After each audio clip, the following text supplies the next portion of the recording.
Yo, yo, yo, welcome to the Lunchtime Special Podcast, Hit and Run, hosted by your two favorite heavy hitters, Ronan and Fearless. This is where real talk meets real life as these two powerhouses break down the latest in entertainment, travel, relationships, and finance.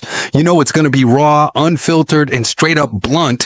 When these two get together, you better believe truth bombs are dropping and bars are being laid down. So grab your lunch, settle in, and get ready for 60 minutes of pure fire storytelling and hard-hitting insight on the events of today from their point of view. Buckle up, folks, sit down and grab your lunch. It's about to get real.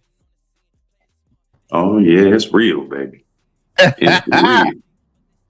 You damn straight about that. Hey, each one of us sitting on this panel is in another part of the country. That's outstanding. So this goes right in line with the topic of the day. The topic of the day is the truth about living abroad full time. Real-time costs, cultural shocks, revealed things you didn't anticipate, things you should have brought that you forgot. We're going to try to lay it out as best we can. I'm in the Philippines. We got our boy Racket Club down at the bottom. He's in Salvador Bahia, Brazil. Yes, and sir. then we got our boy Fearless is traveling with the fam, and they're out in Dominican Republic right now. So how's the weather in your guys' spot out there? Well, let's see. Yeah, let's check this out. He about to flip the camera around and just embarrass everybody. Seaside, Go ahead, flip the camera around. I already know. See, trying to do too much on that phone. Damn, he done lost us. Yeah, that's that one thing about traveling. That's one thing you don't anticipate when you travel. Internet connections, everything else have factors in it. While we waiting for Fearless to come back, go ahead, Matthew. Oh man, it's beautiful right now. It's probably like 80 something degrees. It's actually considered wintertime in Brazil, but it's not like winter. You know what I'm saying? Close to the beach. I've been flying my drone from here. So here, I don't know about my internet reception, but yeah, we outside. It's blue skies.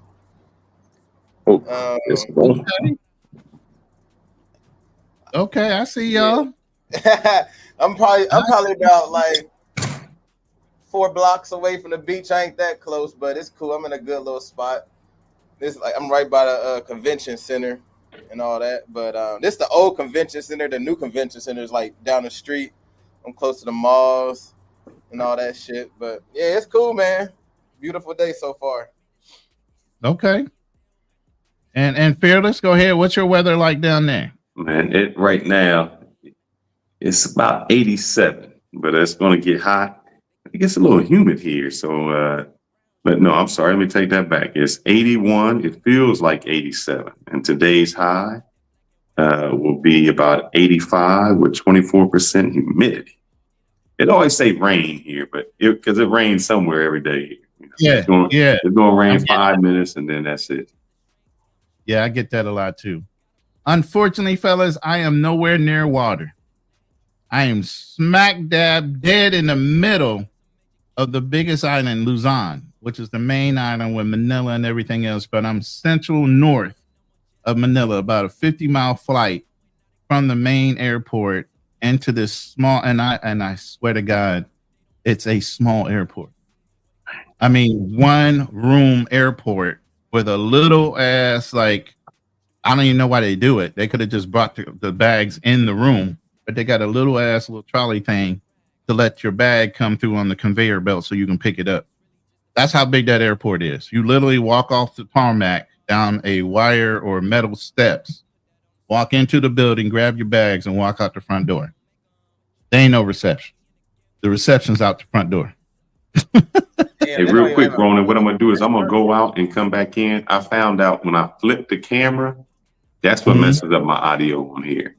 So you just sound a little done. So I'll go ahead and talk. I'll be back in 5 seconds. No problem, brother. So out in a province area, not so bad, very quaint town, lot of trikes. They don't even have Grab here. They don't have no what? Grab. No Grab, no kind of car service. You don't have a car or a bike, you just shit out of luck. Damn, You you know, know when what I'm second saying? time, that's some Indiana Jones shit right there.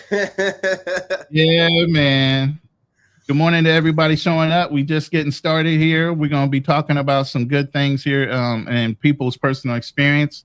As time go on, we definitely want to get other people involved that are traveling and have been in certain places. I know Marty is in Brazil as well, and some other folks. So we just want to tell the real about expectations, because a lot of things is you think one thing, but then when it's not a vacation and you're actually trying to live overseas, I'm gonna tell you right now, I packed my whole house up.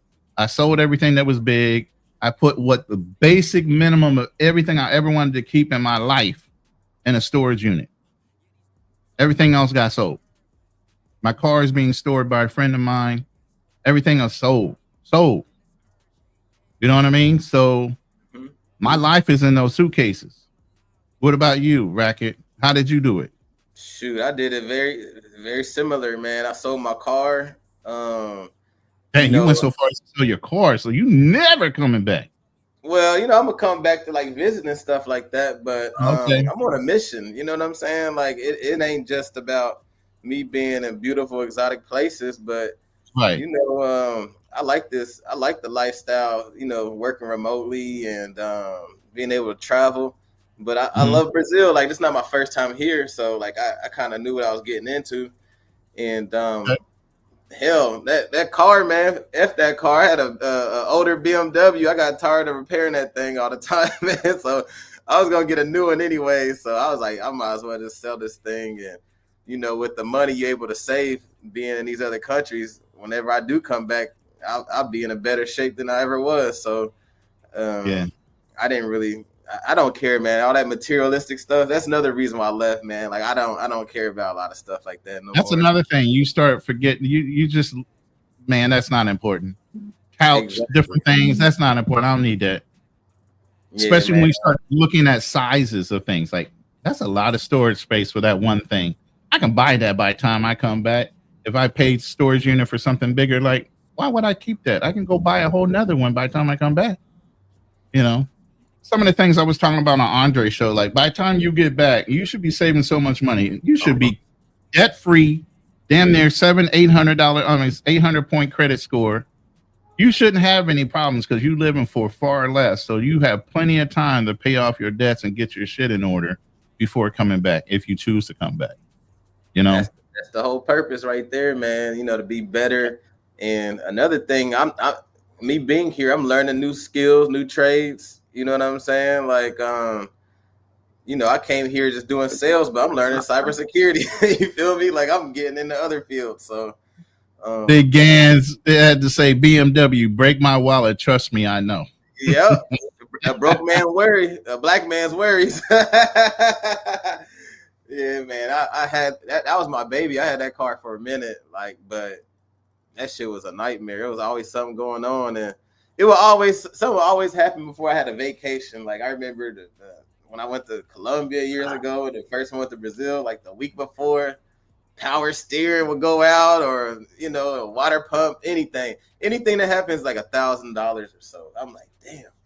Yeah, I did know about BMWs and their costs, man. I mean, any luxury car, when you get it into the dealership to get anything fixed, it's over with. They're gonna rape the heck out of you. Pause.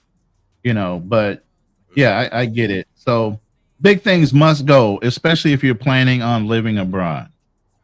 The main question we're going to ask at the end, is it worth it? But don't answer that now. We're going to go through a lot of different things. And at the end, formulate an answer on basically, was it worth it? What you're doing now versus what your life was here in the United States before you left. You know what I mean? So everybody in the chat, I'd be interested, especially the ones that are abroad. I think Marty is definitely full-time overseas. I can't tell what that flag is. For some reason, it's not showing. It's a Brazilian flag. It's my homie, Marty. He just represents Brazil. Yeah, Marty. Yeah, I thought he was in Brazil. I think I know who he is. But anyway, so today, like I said, we're going to get into cost of living things you should have anticipated before you got on the plane, and then you get here and you're like, damn, I needed that, or damn, I didn't need this, because weight matters. How many bags did you travel with, Bracket? Man, I got my big ass suitcases on my balcony right now, man. I came with 2 big suitcases, a smaller one too. And to be honest, I didn't need to bring all this stuff, man. Like, I got clothes I ain't worn yet. You know, I packed too many personal shit. You know, I was acting like as if they don't sell a lot of toiletries here. You know what I'm saying? Like, that was the biggest thing. If I could go back in time, I was like, man, I would have just stocked up once I arrived. You know what I'm saying? Like, shoes. I brought too many shoes, even though I love shoes. Like, but hell, I wear flip flops every day here because it's so hot. So, you know, and another thing, I don't like to look like American all the time. You know what I'm saying? Like, that could be a good thing and a bad thing because you get targeted. And exactly. You know, when you're in a place like Brazil, you don't want to be that target like that. You know, they're gonna be hustling your ass left and right, stuff like that. So, you know, next time, you know, after I go back to America and come back, you know, like to visit my family and stuff, I'm not going to be packing my whole life like that. Like I'm a little bit more smarter. The main thing is electronics, though. 'Cause electronics are super expensive out here. So exactly. You know, but I got a work computer I got to return, and I ain't sent it back yet. I was like, I'll wait till they'll get it. Oh wow, you're gonna have to send that post like. Nah, they just gonna get it when I come to visit America. That shit too expensive. Forget all that. So yeah, I think I came with one large suitcase, one medium-sized suitcase, that Pelican container I told you I had that has all my electronics in it, and a big ass backpack. That was it. That was my whole life in bags. Everything else was either in storage or I sold it. Yeah, man, I got my stuff in storage in Louisville, Kentucky, man, and one in Louisville, one in Ohio, both parents, you know. So Fearless, we kind of talked offline a little bit on you possibly anticipating maybe doing something similar with the family to downsize and kind of utilize some of the advantages of you know, maybe going back and forth to DR or maybe staying there 6 months and 6 months. What are you kicking around now that you've been down there? Are you kind of feeling it out even more, or are you more apt to want to? I talked to one of my buddies that I told you about, and one thing is he's really into fitness. You know, he's about maybe 68, but still flexible, still eats right. I was over his place yesterday, and the one thing I noted is very different that we talked about is just how you eat. And just for those reasons, I think if you're trying to get into longevity, it would be wise to move. So I've looked at some places. You know, I think you lose some conveniences, you know, that we're accustomed to. You know, if you want something today, you get it today. You know, you go to Amazon and do that. So those are the conveniences you lose. But there's so much more that you gain. Well, I think as Americans, one thing that we get is stressed out. You know, that's one thing him and I was talking about, high blood pressure, and a lot of it comes from stress. Because we live in a place where we just need it now. I need to get here. I need to do this. Everything is last minute, you know, fast. When you live out of the country, they don't work in that type of time zone. I'll tell you an example. It's weird. I took the family to the resort, right? Now, I tell them, we're going to leave, you know, we had a meeting spot, and we're going to leave to go to the resort before the resort at 12 o'clock. Now, the grandmother kept emphasizing this. Hey, he's American. You guys got to be there at 12 o'clock. Americans don't like when you're late. He said 12 o'clock. That means y'all got to be there at 12 o'clock. So it's almost like they triple emphasize, because if you say 12 o'clock somewhere, that may mean 12:15, 12:30, 12:45, you know, when we all show up. And even though that was emphasized, it was still late.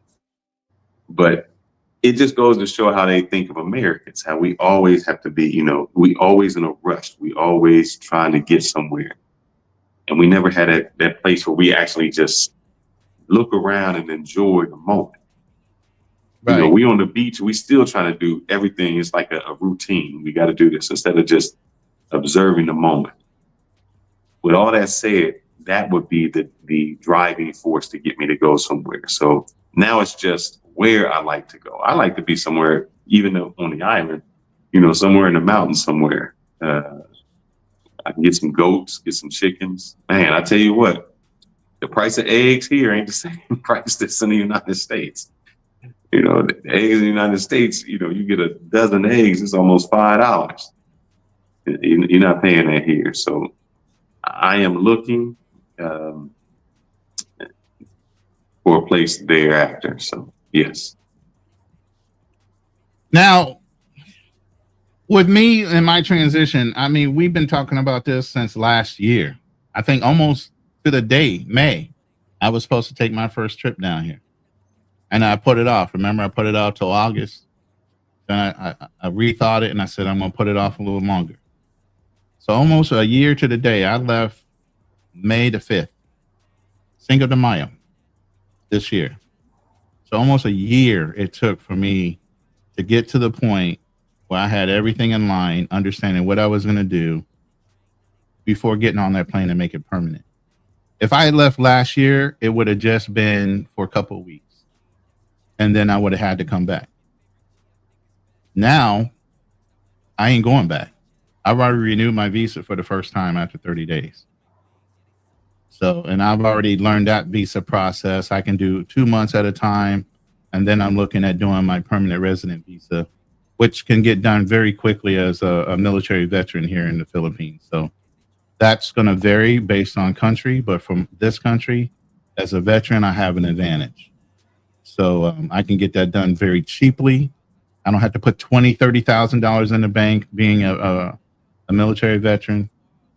All I have to do is prove a stable income and $1,500 in a local bank. That's it for me. So have you looked into your residency visa? Because Racket, you've been down here, been down in Brazil for how long? Man, I've been here for 5 months, so I'm going into my last month. I'm able to be here on a tourist visa, and I had to get some documents expedited over here so I could become a student. But it's not that easy, man. It's a process, man. I got my girl helping me out. So right. Have you looked into any agencies to help you? And if they were trying to run you up, some agencies kind of scam you out of money and saying, hey, we can help you, streamline getting your process done, but then they overcharge the hell out of you to do simple paperwork. So what's that been looking like for you? No, I haven't gone through no agencies. You just got to spend that bread on getting going to school, basically, for real. But they have public universities and private universities. I came across some of them language schools, and they were trying to crack my head talking about $400 a month. I'm like, fuck that. I'm sorry, excuse my language. But, I mean, it's okay. It's been after 30. I think you only have to wait 3 minutes. We're good. Oh, okay. But yeah, man, I ain't spending no $400 a month, and I came here to to live easy and stuff like that. But I got a little time. My girls helped me out a lot.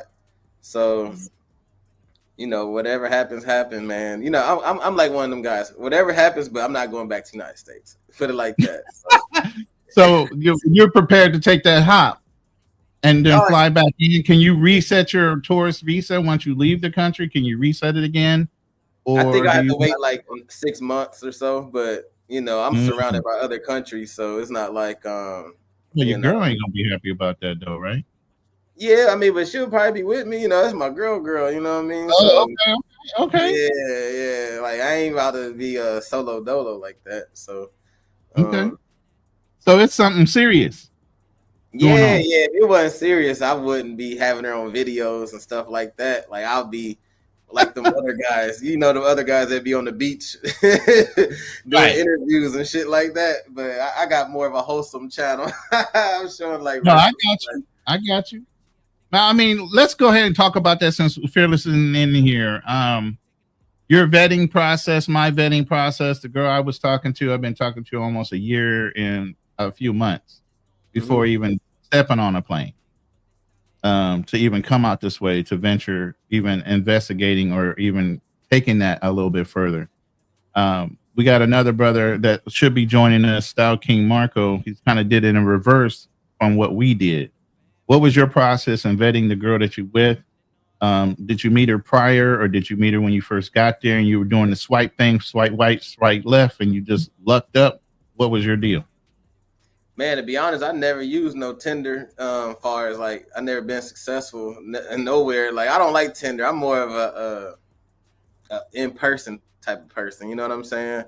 But like, I meet women through like things that I'm interested in. Like, far as I was learning the language, so they have like these programs you could use. Like language exchange and stuff like that. Right. And, we were just language partners at first, just, practicing language. And, the more you communicate with somebody, kind of get to know them, you start asking questions and stuff. And I was like, man, oh, girl seemed cool. You know what I'm saying? Like, she's a homebody. She ain't no party chick or nothing like that. And, you could kind of vet, like, it wasn't like she was the first person I ever talked to or anything like that. And you'd be like, damn, some of these other persons you talking to, they kind of out there and stuff like that, which is, it's cool. Like, I wasn't really doing that to, find anybody. It just happened to, turn out that way. And, yeah, man, like, we just kept practicing, and eventually I got her phone number, and yeah, it went like that. But, it's not my first time in Brazil. It's not my first time traveling or ever dating a woman from another country. I was doing that when I lived in the United States. I don't live in Orlando, Florida. I live in Los Angeles, Las Vegas. You know what I'm saying? I kind of got that look where nobody knows where the hell I'm from. So they come up to me, be speaking languages and shit. So they already think I'm somebody else. So I'm kind of used to it. So, yeah, man, I just always been open to it, because I mean, hell, I'm mixed of different shit already. You know what I'm saying? My dad's black and Korean. My mom's she's black, a mixture of other things I don't even know about. She light skinned. So that's a quite a mix. That's quite a mix. So you're able to blend into the locals pretty well, probably in Salvador. Oh yeah, man. It's a gift and a curse, man. Like, it's a good thing and a bad thing, because they're gonna impress you on their language. Yeah, but the thing is, they think I'm already Brazilian, so they start coming talking to me fast. You know what I'm saying? I'll be like, yo, slow down a little bit. But it's cool, man. Like, I ain't had no problems. That's why I love it here. Right. But yeah, like, far as like, back to like far as vetting women, man, like, you gotta use your common sense. You can't don't leave your common sense at the airport. It's the same shit like you back home, man. Like, everybody just got these fantasies, like, hell. They try to force it, man. And that's what I was telling a lot of people when I first got here in May. They were like, you see your girl yet? I said, man, stop. This is a marathon. It's not a sprint. I'm not running up in here to get some pussy. I'm here to stay for a while. You get what I'm saying? Yep. Let me get my resources and things set up. I went by the embassy, went by the VA hospital, figured out what I needed to do to get those resources going and everything else. And then after I acclimated for 30 days here, or damn near, I got on a plane and flew out to the province. My girl knew I was here, but it wasn't just about her. It's about me. Yeah, a lot of people got it the other way around. Right. And if that situation didn't work out, I'm stuck, right? Because I'm relying on her or whatever. No, you don't do that as a man. You don't put yourself in a situation where you have to rely on anybody but yourself. Yeah, you can build a team around you. You can have a circle of trust after a while. But initially, when you hit the ground, you need to be able to stabilize yourself, because ain't nobody going to come running to help you. All your friends and family somewhere else. You got to have that mindset. When you get to these countries, you just can't go run and go try to plow into some pussy first time you land. You just don't do that. Yeah, that kind of lets you know how their mindset is back home, though, man. You could tell they lacking something back home if they desperate like that, you know?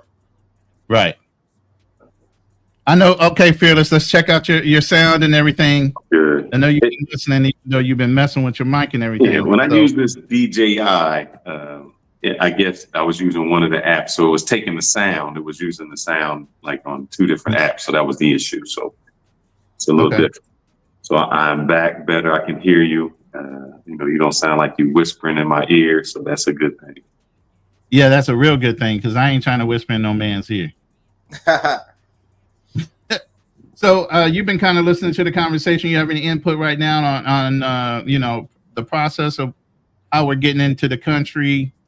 Yeah. I know you I stayed in think it's Brazil. different for others. Like for me, I looked into it, and there's 2 ways I can get residency here. The more immediate way is a business. So even though I'm married to a Dominican, I would have to like do some type of business. If not, then I would have to live here for actually 2 years. So 2 years would give me residency here. I have a friend that has done that. The weird thing is my daughter can get residency here almost immediately. So she can get dual citizenship, even though she's born in the United States. So I think that's something I'm gonna work on for that. But I don't, but I think I don't know if it's a good thing or a bad thing. You'll get a lot of benefits because of that. But I don't get into their politics. Politics here is real. Man, I mean, hey, same thing in the Philippines. Believe me, you can't even talk about it. Yeah. You should not. You should just leave it alone. They shoot each other, man. Like on those days, on election day. I mean, people get into it so bad they go at each other. So I stay out of the politics. There's questions I ask. If I was a politician, I would change a whole lot of things, but I try to stay out of the politics. Other things, I'll just tell real quick some of my experience since I've just been here.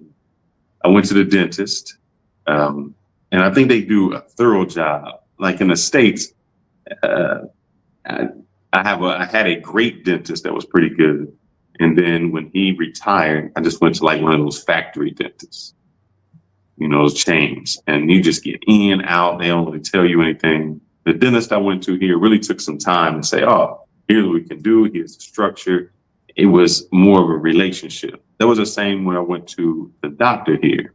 Like I had a sonogram, and they were questioning some things like, why are they taking care of this in the U.S.? Why aren't they doing this? And they didn't do a sonogram. They didn't do these things. I'm like, no.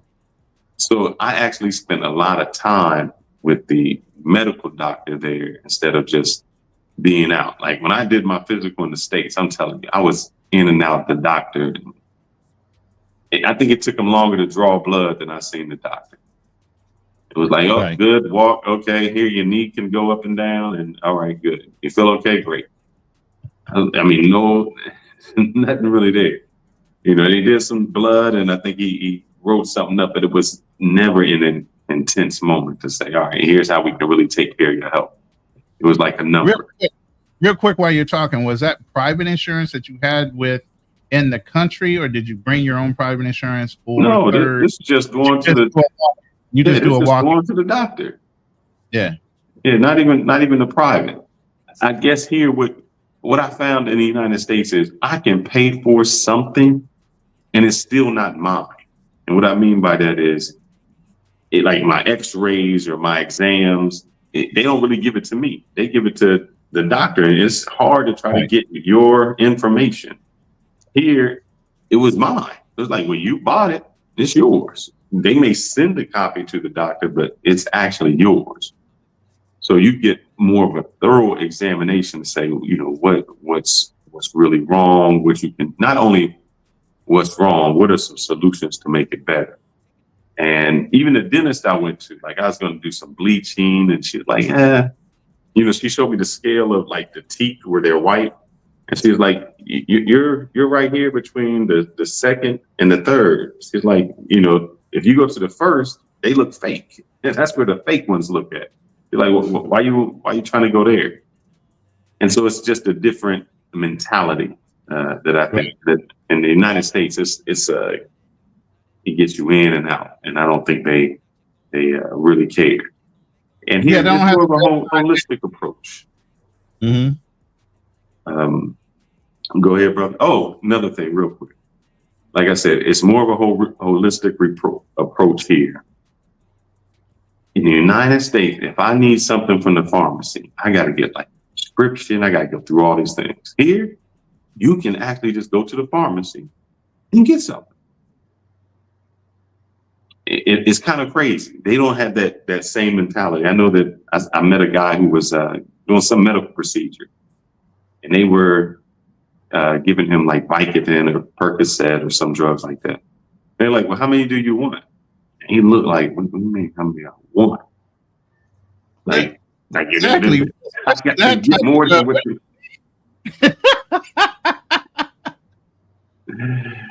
And so his eyes lit up like I can get more than 2 or 3, so, and you don't see that same addiction, because it's still more about health. Yeah, I think Law of Tripping is right, man. It is a business here. It is in the United States. It is a business, and it's all about trying to get your money, but not the result. And how can I keep you coming back to me instead of actually healing? Right. Real quick, I want to shout out Andre from Love Crossing Borders. Appreciate the love. The 40,000 Colombian, I don't know what that is. Colombian peso? Mm-hmm. Okay. Good morning, gents. Great point, Fearless. Our health and longevity is paramount. You have said no better words than that. That's one of the greatest reasons why you won't want to live outside the country. You know, crazy thing, when the daughter was born, the doctor not prescribed, but you go to the doctor and she said, "Oh, you need to get these baby vitamin D drops." And the wife was trying to bring it when we came here, and I was like, "Have you looked outside? This is free." Mm-hmm. That little bottle was like $8. I'm like, it's free. Oh, that's saying that baby about to get you. You ain't need no vitamin D drops right now. Mm-mm. As much as I'm walking, I have to take vitamin D as well because I don't hang out in the sun as much. I don't have to do that now. I get my steps in the sun, so I'm good. Hey, Andre, if you have time, brother, I would love to send you the link because we are talking about ideas of expat life and cost and cultural shocks, things you didn't anticipate. If you have time for a couple minutes, love to have you come up. If not, we understand you are a busy man and you got your own shows to run as well. So appreciate the love. Thank you very much. And so go ahead. I'm sorry. What about you, Racket? Man, that's funny. You guys mentioned dental care. I just got my wisdom tooth pulled back on Thursday, and it just made me realize how much of a scam USA is, bro. Because like I've been needing this done for a long time, man. And the insurance that I had through my jobs, there was on some BS, man. Like far as what's that stuff called where they put you to sleep? Anesthesia. Yeah, they was saying that I had to get the anesthesia and like the network. I had to like go to like Cincinnati, like these other cities to get it done, and I had to have somebody to drive me and all this BS, and I kept delaying it. And like when you let it just sit there, you get infections and they get like swollen and stuff like that. And here in Brazil, man, I paid $130 to get it pulled out on Thursday, and they was talking like thousands of dollars back home. And then my insurance didn't even cover all that, so it was like a big scam. They didn't even have to put me under anesthesia; they just numbed it up real good. It took about 20 minutes, and far as like the X-ray was like $30 prior, but yeah, man, that's why my face look a little swollen right now. But man, I'm all for it. Like I'm about to get more stuff done after this heals up. And everybody takes care of themselves down here, man. That's one of the main reasons why I love living here in South America. Like, it's not just, women and stuff like that, man. It's like the food I'm eating. I go jogging on the beach. I'm always outside. I meet people by playing sports. I'm active again. Like I'm not so much in the house like I used to be. Like if anything, I'm watching live streams on my phone or stuff like that. But doing a lot of things I would have never done back in Ohio. Hey, where are you from in Ohio? You from Ohio? Yeah, I'm born and raised in Dayton. Okay. But I lived Right in past Columbus. Air Force Base. Yeah, man. I think I talked to you in the chat before, but I used to live in Columbus as well, man. On Long Street, the east side. Okay, it was on the east side over there. Yeah, I know Long Yeah, Street. yeah. I was like right before it got like real bad on the east side. You know what I'm saying? Like right by the art museum and all that kind of stuff. Oh, no, I was from the bad area. I was from Fifth Avenue. So Hey, but I love the C bus, man. Like, I'm Ohio player throughout, you feel me? But yeah, I had to get up out of there. I can't stand the winter times, stuff it's like a little that. cold.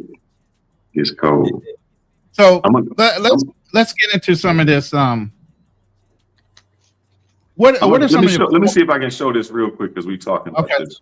All right. I don't know how much you'll be able to see it, so I'm gonna try. So this is just a fruit stand, right? So this is my morning.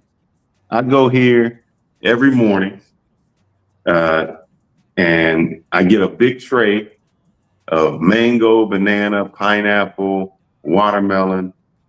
I'm talking about one of those things you take. When you leave a restaurant, they give you the to-go plate. I get one of those. It cost me $1.50. Damn. It's crazy to me how in the United States you can buy a Big Mac or you can buy soda that is more expensive than natural fruit. It's cheaper here in the Caribbean to get fruit. In the United States, it's the complete opposite. You can go through the drive-through at Wendy's, you can go through that, and it's much cheaper for you to eat bad in the United States than it is to eat good. You get a big platter of fruit. Yeah. I just got a yellow watermelon. My girl's father brought it over. I ain't never seen a yellow watermelon in my life. It freaked me out, but it tastes the same. I don't know how many people seen that, but it's crazy. Yeah, that's exotic right there, man. The first time I had grapes here in Brazil, man, I almost cried because it tasted like the grapes. For real, man, I almost cried because he said he had a spiritual awakening when he ate a grape.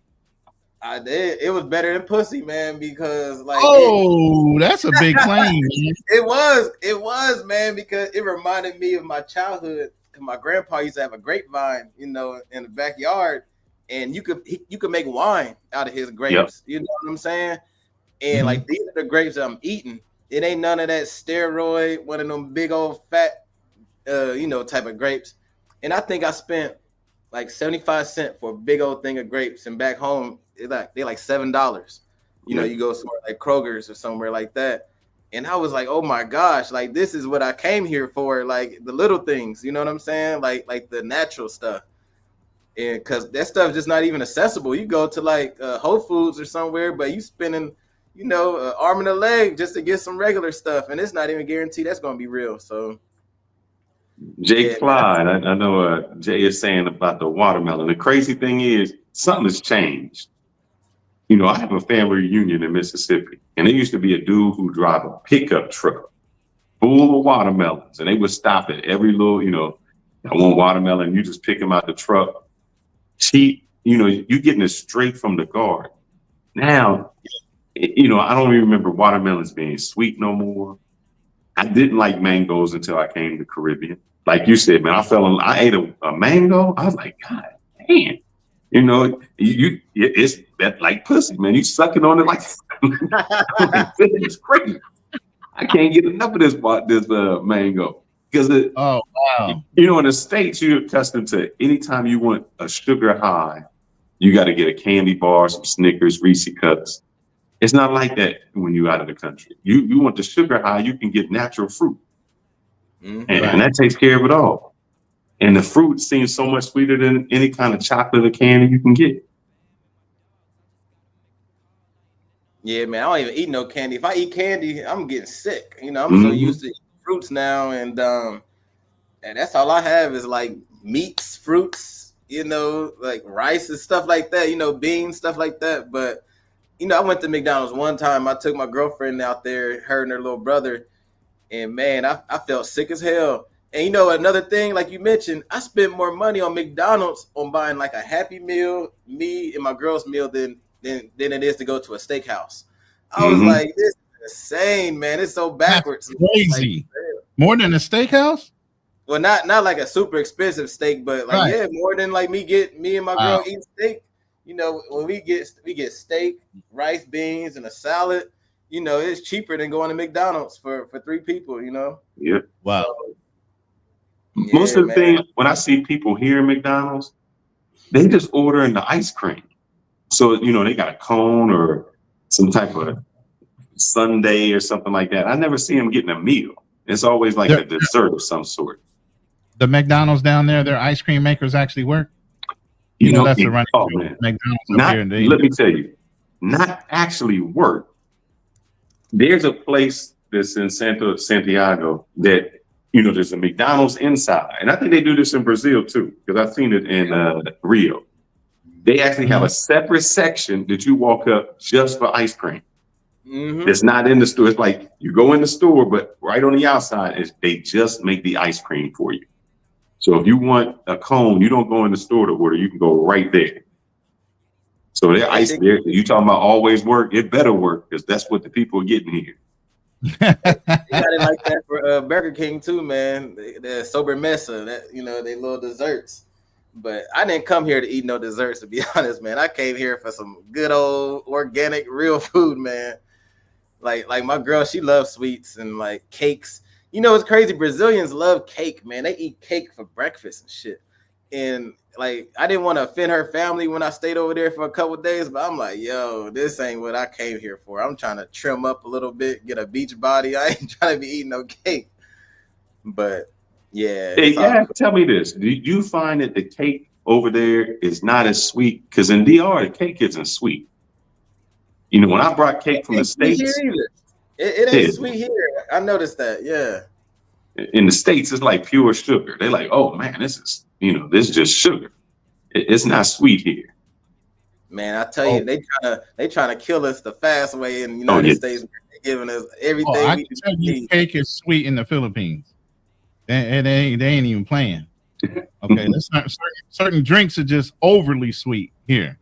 But real quick, I kind of want to get into some talking points because I want to give people a reality check, and that's the first point I want to talk about: expectation versus reality. Maybe some dreams or day-to-days that you guys, when you first moved over, did you feel like you were getting homesick, mundane logistic issues that you had to deal with, what your initial expectation was versus you're not in America, everything ain't hurry. What's the reality once you get there on how their processes work, how their government processes work when you're dealing with immigration and different things like that? Did it stack up to what you thought it was going to be, or was it more difficult or easier? Who want to go first? Go ahead, Racket, because he's been in Salvador for a while. So, we want to talk about like culture shocks and stuff like that and adapting. Yeah. Is that what you're saying? Yeah. Like with me, man, like it's not really a lot that I miss. You know, the biggest things, far as like that I miss back home is like, you know, having accessibility to like electronics and stuff like that. Like electronics are super expensive. That's why like phone robberies is like number one here, you know, because iPhones are worth so much. But far as like Brazil is just like United States. For everybody that ain't never been to Brazil, it's not like it's not like a poor country like that. You know, you definitely got people that don't have money, but they got everything like they got back home, man. Like the culture is very similar. You know, they got nice cars, you know, Porsche dealerships, BMWs, Range Rovers. You know, the shopping malls are good. I mean, we don't have like Ralph Lauren stores and stuff like that. You know, it's different cultures. Like they really like Lacoste, you know, with the alligator. They like that brand, but it's just materialistic stuff, man. If you don't like, you know, if you go past all that stuff, I feel like I'm back in the United States, man. Like, you know, it's very similar cultures, especially like if you're African American, man. Like if you're African American, you feel like you in Atlanta or somewhere. It don't matter what shade you are either. You know what I'm saying? Like, and that's another thing I love here. Like, it's very diverse. Like, not even just as far as being African American, but like you got all people blending in together, man. You got a lot of Japanese people. You got a lot of European people as well, man. You know, it's like USA. You just speaking different languages. Um, you know, so I ain't really missed a beat. You know, the only thing like far as like I get sometimes I miss fried food, man. Like I miss fish fries. I miss like some fried chicken. You know, the Italian food ain't the best here, but I like to cook, so I get down. But I miss Mexican food. Mexican food is like exotic here. You can't get salsa, you can't get tacos and shit like that. There's no Mexican food whatsoever. There's no Wow. there's really no Chinese food either. Like Japanese is the main Asian thing here. It's either that or Korean, and that's it. But I like to cook, so I ain't really like missing out like that. I just gotta like substitute some things because they don't sell soy sauce, so I use soju sauce. Excuse me. Wow. Yeah, man. But you know, I miss my family, but you know, they doing their own thing, man. So like, I've always since I've been 19, I've been living away from home. You know, like I'm from Ohio, but I lived in Florida, Los Angeles for like long periods of time. So I've always been like a wanderer. You know what I'm saying? That's why like traveling overseas ain't a big deal to me because I've always, you know, been far as hell from home. You know, like I don't have problem with meeting new people and you know, I like to get lost and figure my way out, man. And I'm like a hustler, you know what I'm saying? Like it ain't gonna take me long to figure things out. So it's just another day for me.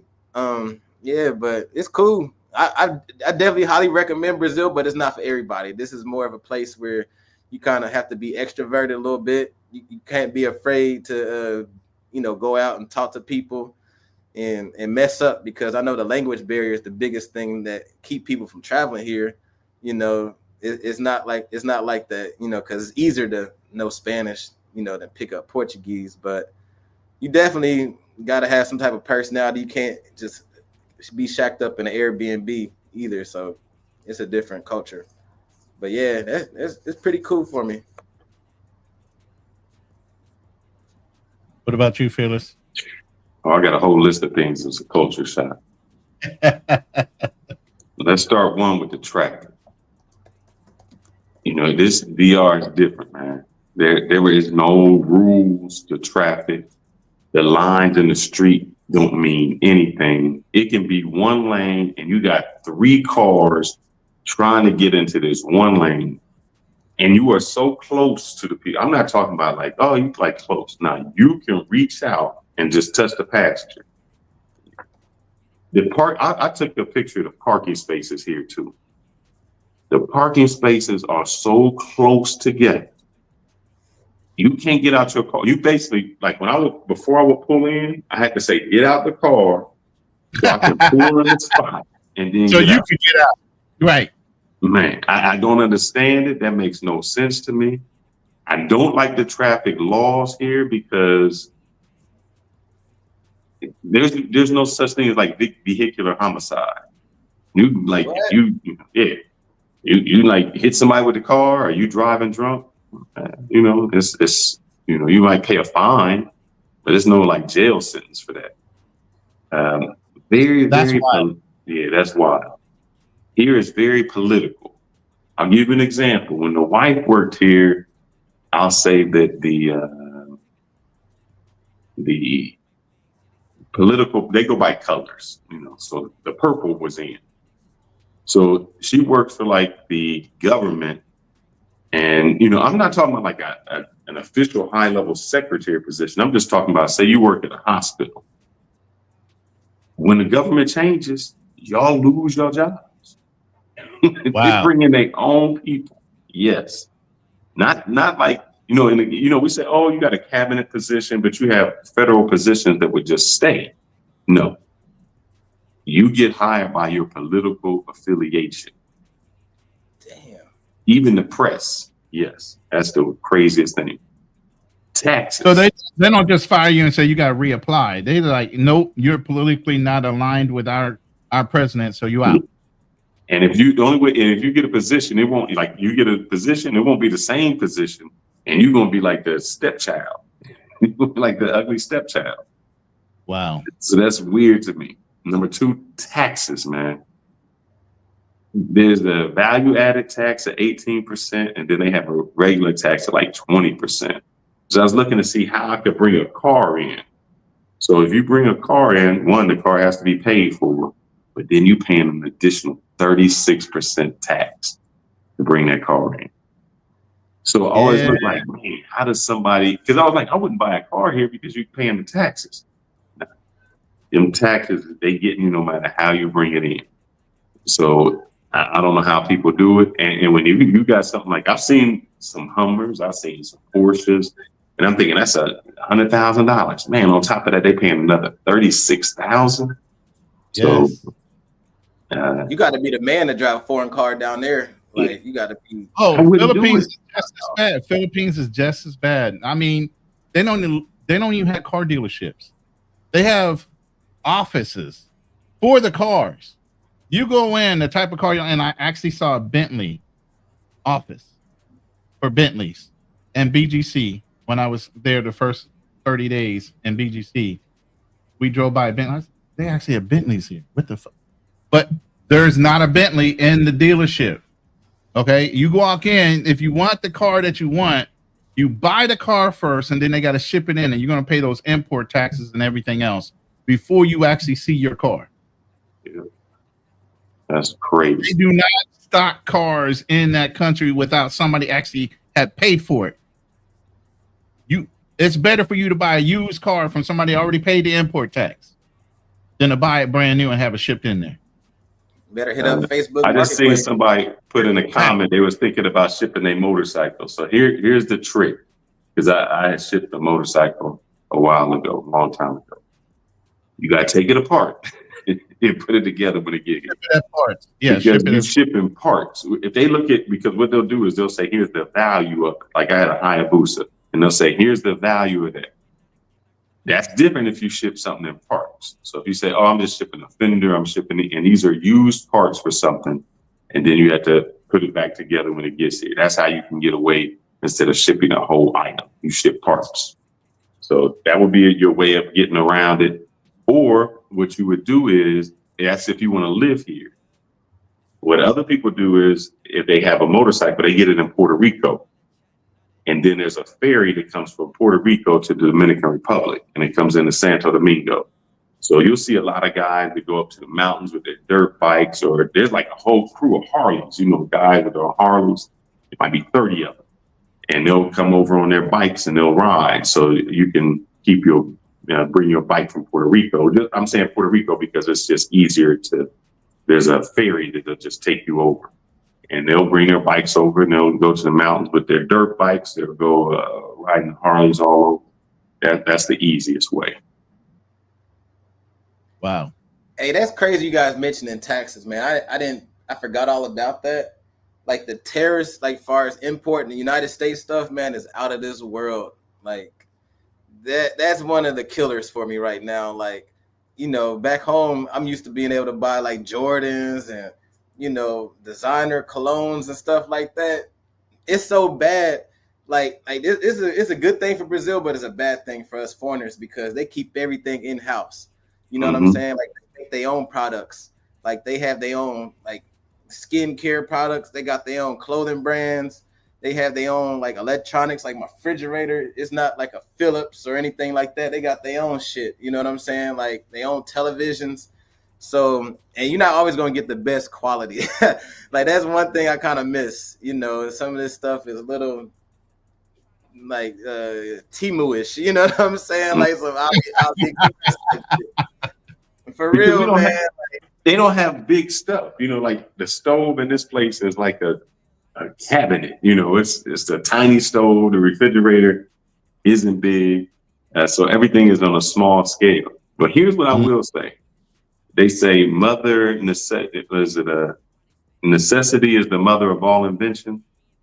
What I found here is, say your cell phone break or I cracked the screen. Oh, there's some dudes who can fix it. They can There's fix some it. dudes who can brick jail lock. You got a phone, and you're like, oh man, it's locked. I can't get in it. There was a phone I had that I brought from the States. And here's the scam. Here's what they do. People in the United States report a phone stolen or something like that, or it gets stolen and they bring it here. Well, in the States, it gets blocked. Once that phone is stolen, that IME number, you can't use it. I was like, well, how can they use it here? Oh, yeah, they can use it.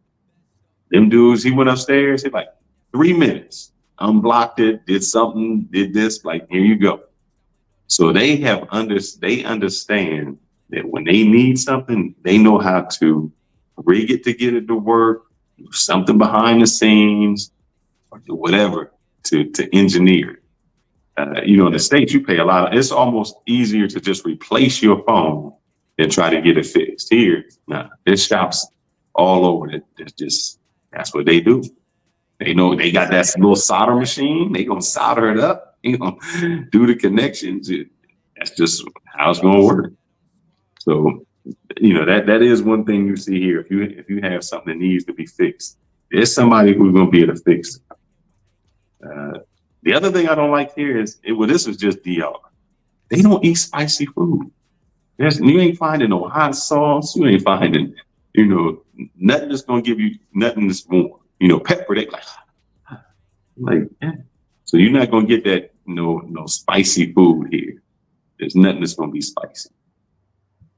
It's crazy. Like when you get like a hot sauce here, it's literally like a pepper sauce. It's not like a Frank's or like a Louisiana hot sauce. I mean, it's straight up raw, hot ass pepper. I'm like, God damn, y'all trying to kill me with this shit. I love it. That's the same thing here in the Philippines. They have pepper sauces and different. Man, it's so bad. I made my own hot honey. I make my own sauces, man. Like I like I mentioned, I like to cook, man. Like that's one of my businesses I want to have out here is, like something culinary. You know what I'm saying? Like, share my experiences and, give them a little bit of American flavor, but they lacking on stuff like that. Like they don't have. And another thing, so we was talking about tariffs and all that. If you buy like Heinz ketchup, it ain't the same Heinz ketchup you get back in the United States. Like it got a different taste to it. And you look on the label, all they do is just they take the name and slap a label on it, but it's made in Brazil. You know what I'm saying? It's like their own version of it. They just license it. And they got totally different ingredients and all that stuff.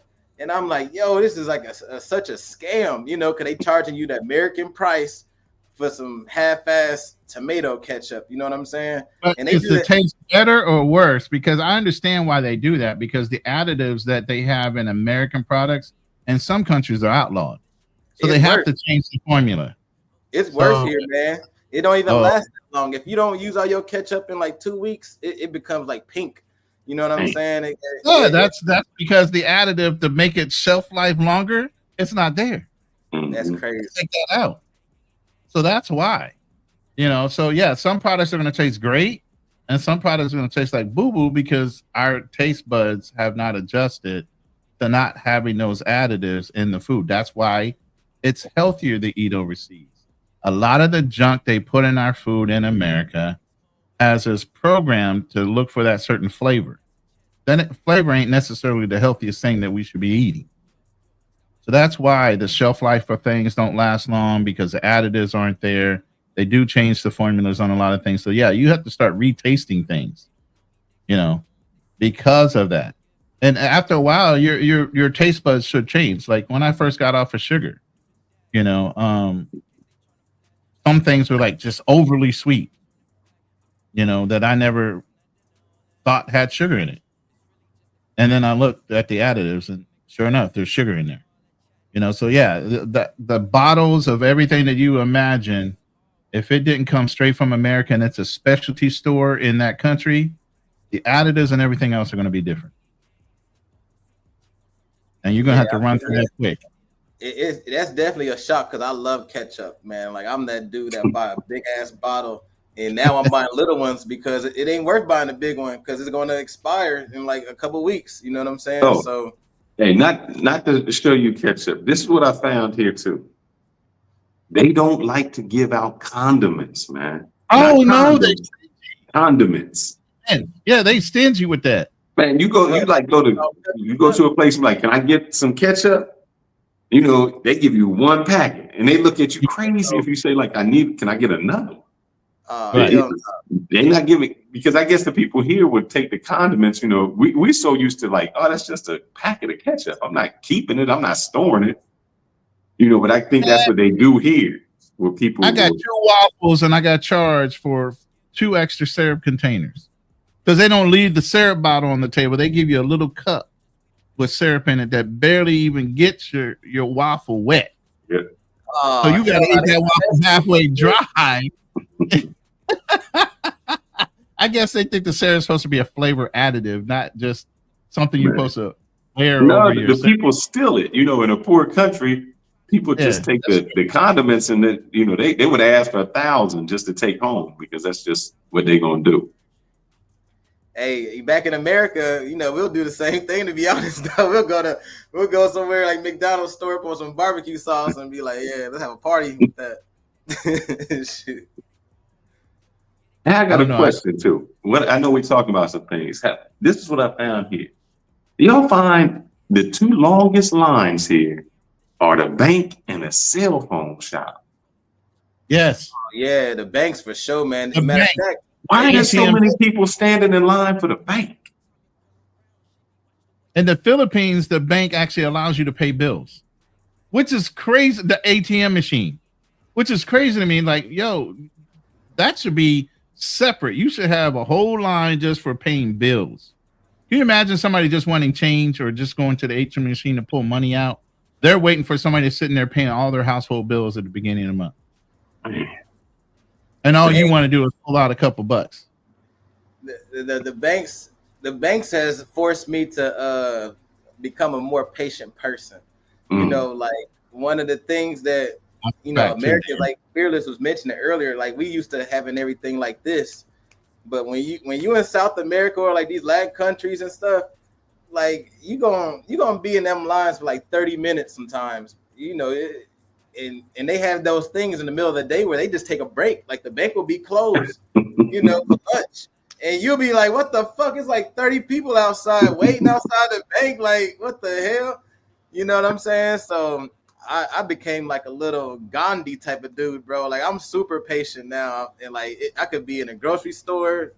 You know, you think Walmart is bad back in the United States, man. Wait till you come to somewhere like Brazil or somewhere. Like you be in that bitch for an hour.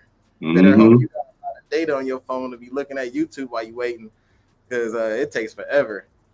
All right, both of y'all in countries I think have the same situation with the bidets and the little squirt nozzle. I was in what was it? Buffalo Wild Wings. I just had to go, bro. Went in the bathroom stall. Like brother said here, Philippines malls don't have toilet tissue, but it had the spray nozzle. And they gave you 2. Listen, it wasn't even a roll. They gave you 2 tissue off of the roll. You had to work that shit out. but like, you know what I'm saying? You knew they had to spray your ass clean and use the toilet tissue. And then here's the thing: don't throw the toilet tissue in the toilet on the toilet bowl to flush it. You put it in a little can next to the toilet bowl. Yeah, that's so crazy. Like as soon as I arrived at the airport, that blew my mind right there. I was like, oh my God, Jesus. You guys run into the same thing there? The mall got 1 ply. Brother, I ain't seen no 1 ply toilet paper ever. It's 1 ply. And that mug is so thin. I was like, this, bro, don't have no accident. You just hold them butt cheeks together. I was like, this is crazy, man. Hey, I always wondered, you know, like the women I knew were like the white, you know, I always wondered like why every time they use the bathroom, they take a shower. Well, now I understand. Shit, you ain't got the toilet paper, you don't have that. You gotta take a shower. Man, 1 ply, brother, 1 ply toilet paper is crazy. Don't have no diarrhea. You just it's over, it's a wrap. Yeah. I had to take a meal to go. I had to take a meal to go because I didn't know. And I wasn't going to take no chances trying to walk back. Hey, can I get that to go? Because I gotta go. What about? Is it like that down there too, Wreck-It? I don't know about Brazil. I've never been there. Yeah, you guys, man, it's crazy because like I done been before I had my apartment. I probably had like 4 different Airbnbs before I got my long-term apartment. And I was always curious. I'm like, what is this little spray gun thing right by the toilet? Like, what the fuck is this thing? And like I asked the landlord because he had to come by and like work on some shit one time. He was like, "That's a bidet." I was like, I thought it was for handicapped people that couldn't really take a shower, so they like had a little hose and they washed themselves. I thought it was convenient, like for the maid to clean the bathroom. Yeah, that's just how they clean it. I was like you gotta have precision. You gotta have accuracy. You know what I'm saying? Like it's not a bidet like the French where like a water fountain. Like it's a gun. It's a gun. You literally spray washing your ass. That's how do you tell them where I can say it? Like what if you must wash your ass literally with your hand and then just use a paper towel to dot your ass dry? I mean, hey, look. I spent a lot of money on the best wipes, man. Like I stay up in the damn grocery store buying the best wipes money could buy, bro. Like I refuse to use them thin ass toilet paper. I knew something like that happened, so I came with dude wipes. But it's not like I'm carrying. You gonna run out. You ain't gonna be there. You gonna be there for a long time. I don't run out of my dude wipes. I don't venture that far off from where I was the first 30 days because I didn't know how the food was gonna react. I didn't know how my stomach was going to react to maybe some water I might have got exposed to, whether, it was an ice cube that wasn't filtered water or something. I didn't know how it was going to act. So I stayed pretty much within walking distance. Try to get home real fast if I felt my stomach bubbling or anything, because I wasn't going through those problems in a public restroom. Oh, man, I'll tell you, I done tried. I bought some wipes that was like not the best. And they just say that you can smell that shit on your hands, bro. Like you gotta wash your shit about 10 times. Oh my god! You can't wash your hands after you get out of the toilet, brother. You know what I'm saying? Hey, it's bad, bro. Like you better buy the best wipes money can buy. You can't cut corners when it comes to wipes. I'm telling you, your finger is gonna be lingering. You be like, what the fuck? Charlie, you ain't never heard of dew wipes? Oh yeah, he said for the win, dew wipes. Yeah. Oh yeah. Oh, absolutely. Dew wipes, they the best. They strong. They got, you know what I'm saying? They got the best scents, but they cost like $5-10 depending on where you go. Like I normally get the 3-pack. I used to get the 3-pack for like $9 or something like that. It depends where you go. Sometimes they're gonna bust your head for some dew wipes, man, because they a hot commodity. But they ain't got dew wipes here, man. They got some shit I ain't never heard of. But don't cut corners on them wipes, y'all. Always bring them, baby. You got that. Yeah, I got mine in the bathroom too. How much do wipes cost in DR? Oh no, these from the States. I don't know. I don't even think they got them in DR. I bring these with me. I'm like, I got to have that fresh feeling. Oh yeah, ain't no such thing as using no regular paper. Hey, Gans saying something fearless. Gans is saying if they are building a Amazon factory in Santo Domingo. I do not know. I don't know. I'll research that and find out. I don't know. I've seen it now what they're trying to do to alleviate a lot of the traffic because they're having some cable cars. They're building a lot of cable cars. They go over the main section to get you some places, but I'm not sure about the Amazon. I'll find out.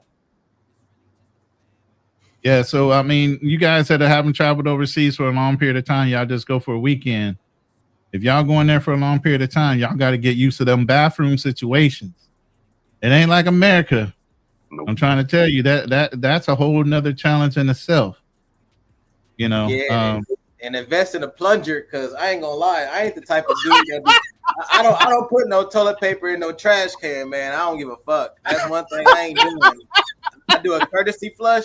And then I put the wipe in there, but I ain't having no stinky ass bathroom, bro. You take the trash out every day, man. And we live in some places like I know Hawaii was like this. The Philippines is like that. I don't know how Salvador or DR is. Cockroaches live outside, bro. They fly into your motherfucking house. Oh, it'd be them big ones. I'm talking them big battle roaches. I'm not even talking little ones. Big ass battle roaches live outside and fly into your house, bro. Yeah, them Here, no motherfuckers matter look how like clean flies, you man. are, they have these, and I can't even say ants because they so tiny, but they everywhere. You just see them everywhere, like crawling in the kitchens. They little ants. Yes. I bought some state-of-the-art spray, man. I noticed that like when I first arrived here, and I'm on the damn 5th floor. I'm like, how in the hell these motherfuckers come up this high, man? Like, They found the it. hell? Yeah, be Yeah, mindful to shake. I don't shake hands, brother. I do the fist bump, elbow. Yeah. Because I know, because I seen too many dudes as I drive from one city to the other, pulled off to the side of the road taking pisses. And I know they ain't never washed their hands. So you get that. I know from being in the military, Arab nations use their left hand to wipe their ass. So if they ever offer you the left hand to shake your hand, that's an insult. So I only use my right hand to shake. That's my dominant hand. So yeah, you're right. You got to be careful because some people are trying to indirectly insult you based on what hand they're trying to hand you. But most people use their left to do the wiping and they use their right to shake their hands. So what's some good things that you guys have found about, that you would say, this is what I really liked about, being overseas, whether it's the culture, whether it's things like that. I mean, for me right now, being here, moving into 60 days, I'm still very new. I think Dan has been here for longer than me. And then I think at your wife's house all day, he lives in the Philippines. People are super friendly. They'll always say, sir. And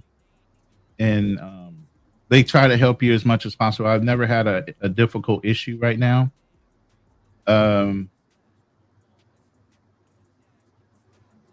Health-wise, I have osteoarthritis in both my knees. Okay. No cartilage in my knees at all. Only thing you can do is replace my knees when I'm ready for them because they've already said you can get your knees replaced. I'm not ready to do that. But I have been taking more steps with less pain and this humidity that I have here without any medication at all. I've done more steps in this country than I've done anywhere else. Yep. Everybody says, you look like you're losing weight. Yeah, I'm stepping more. I'm not in pain. I'm not popping pills. And I was popping a shit ton. And I have a high tolerance for pain. So health-wise, I'm eating healthier. I'm losing weight. And I'm more active, and so that's a huge benefit for me. Cost of living is also a benefit. I haven't found my solid home yet. You do have to watch out for some of the Airbnb hosts. They will run up the number on you.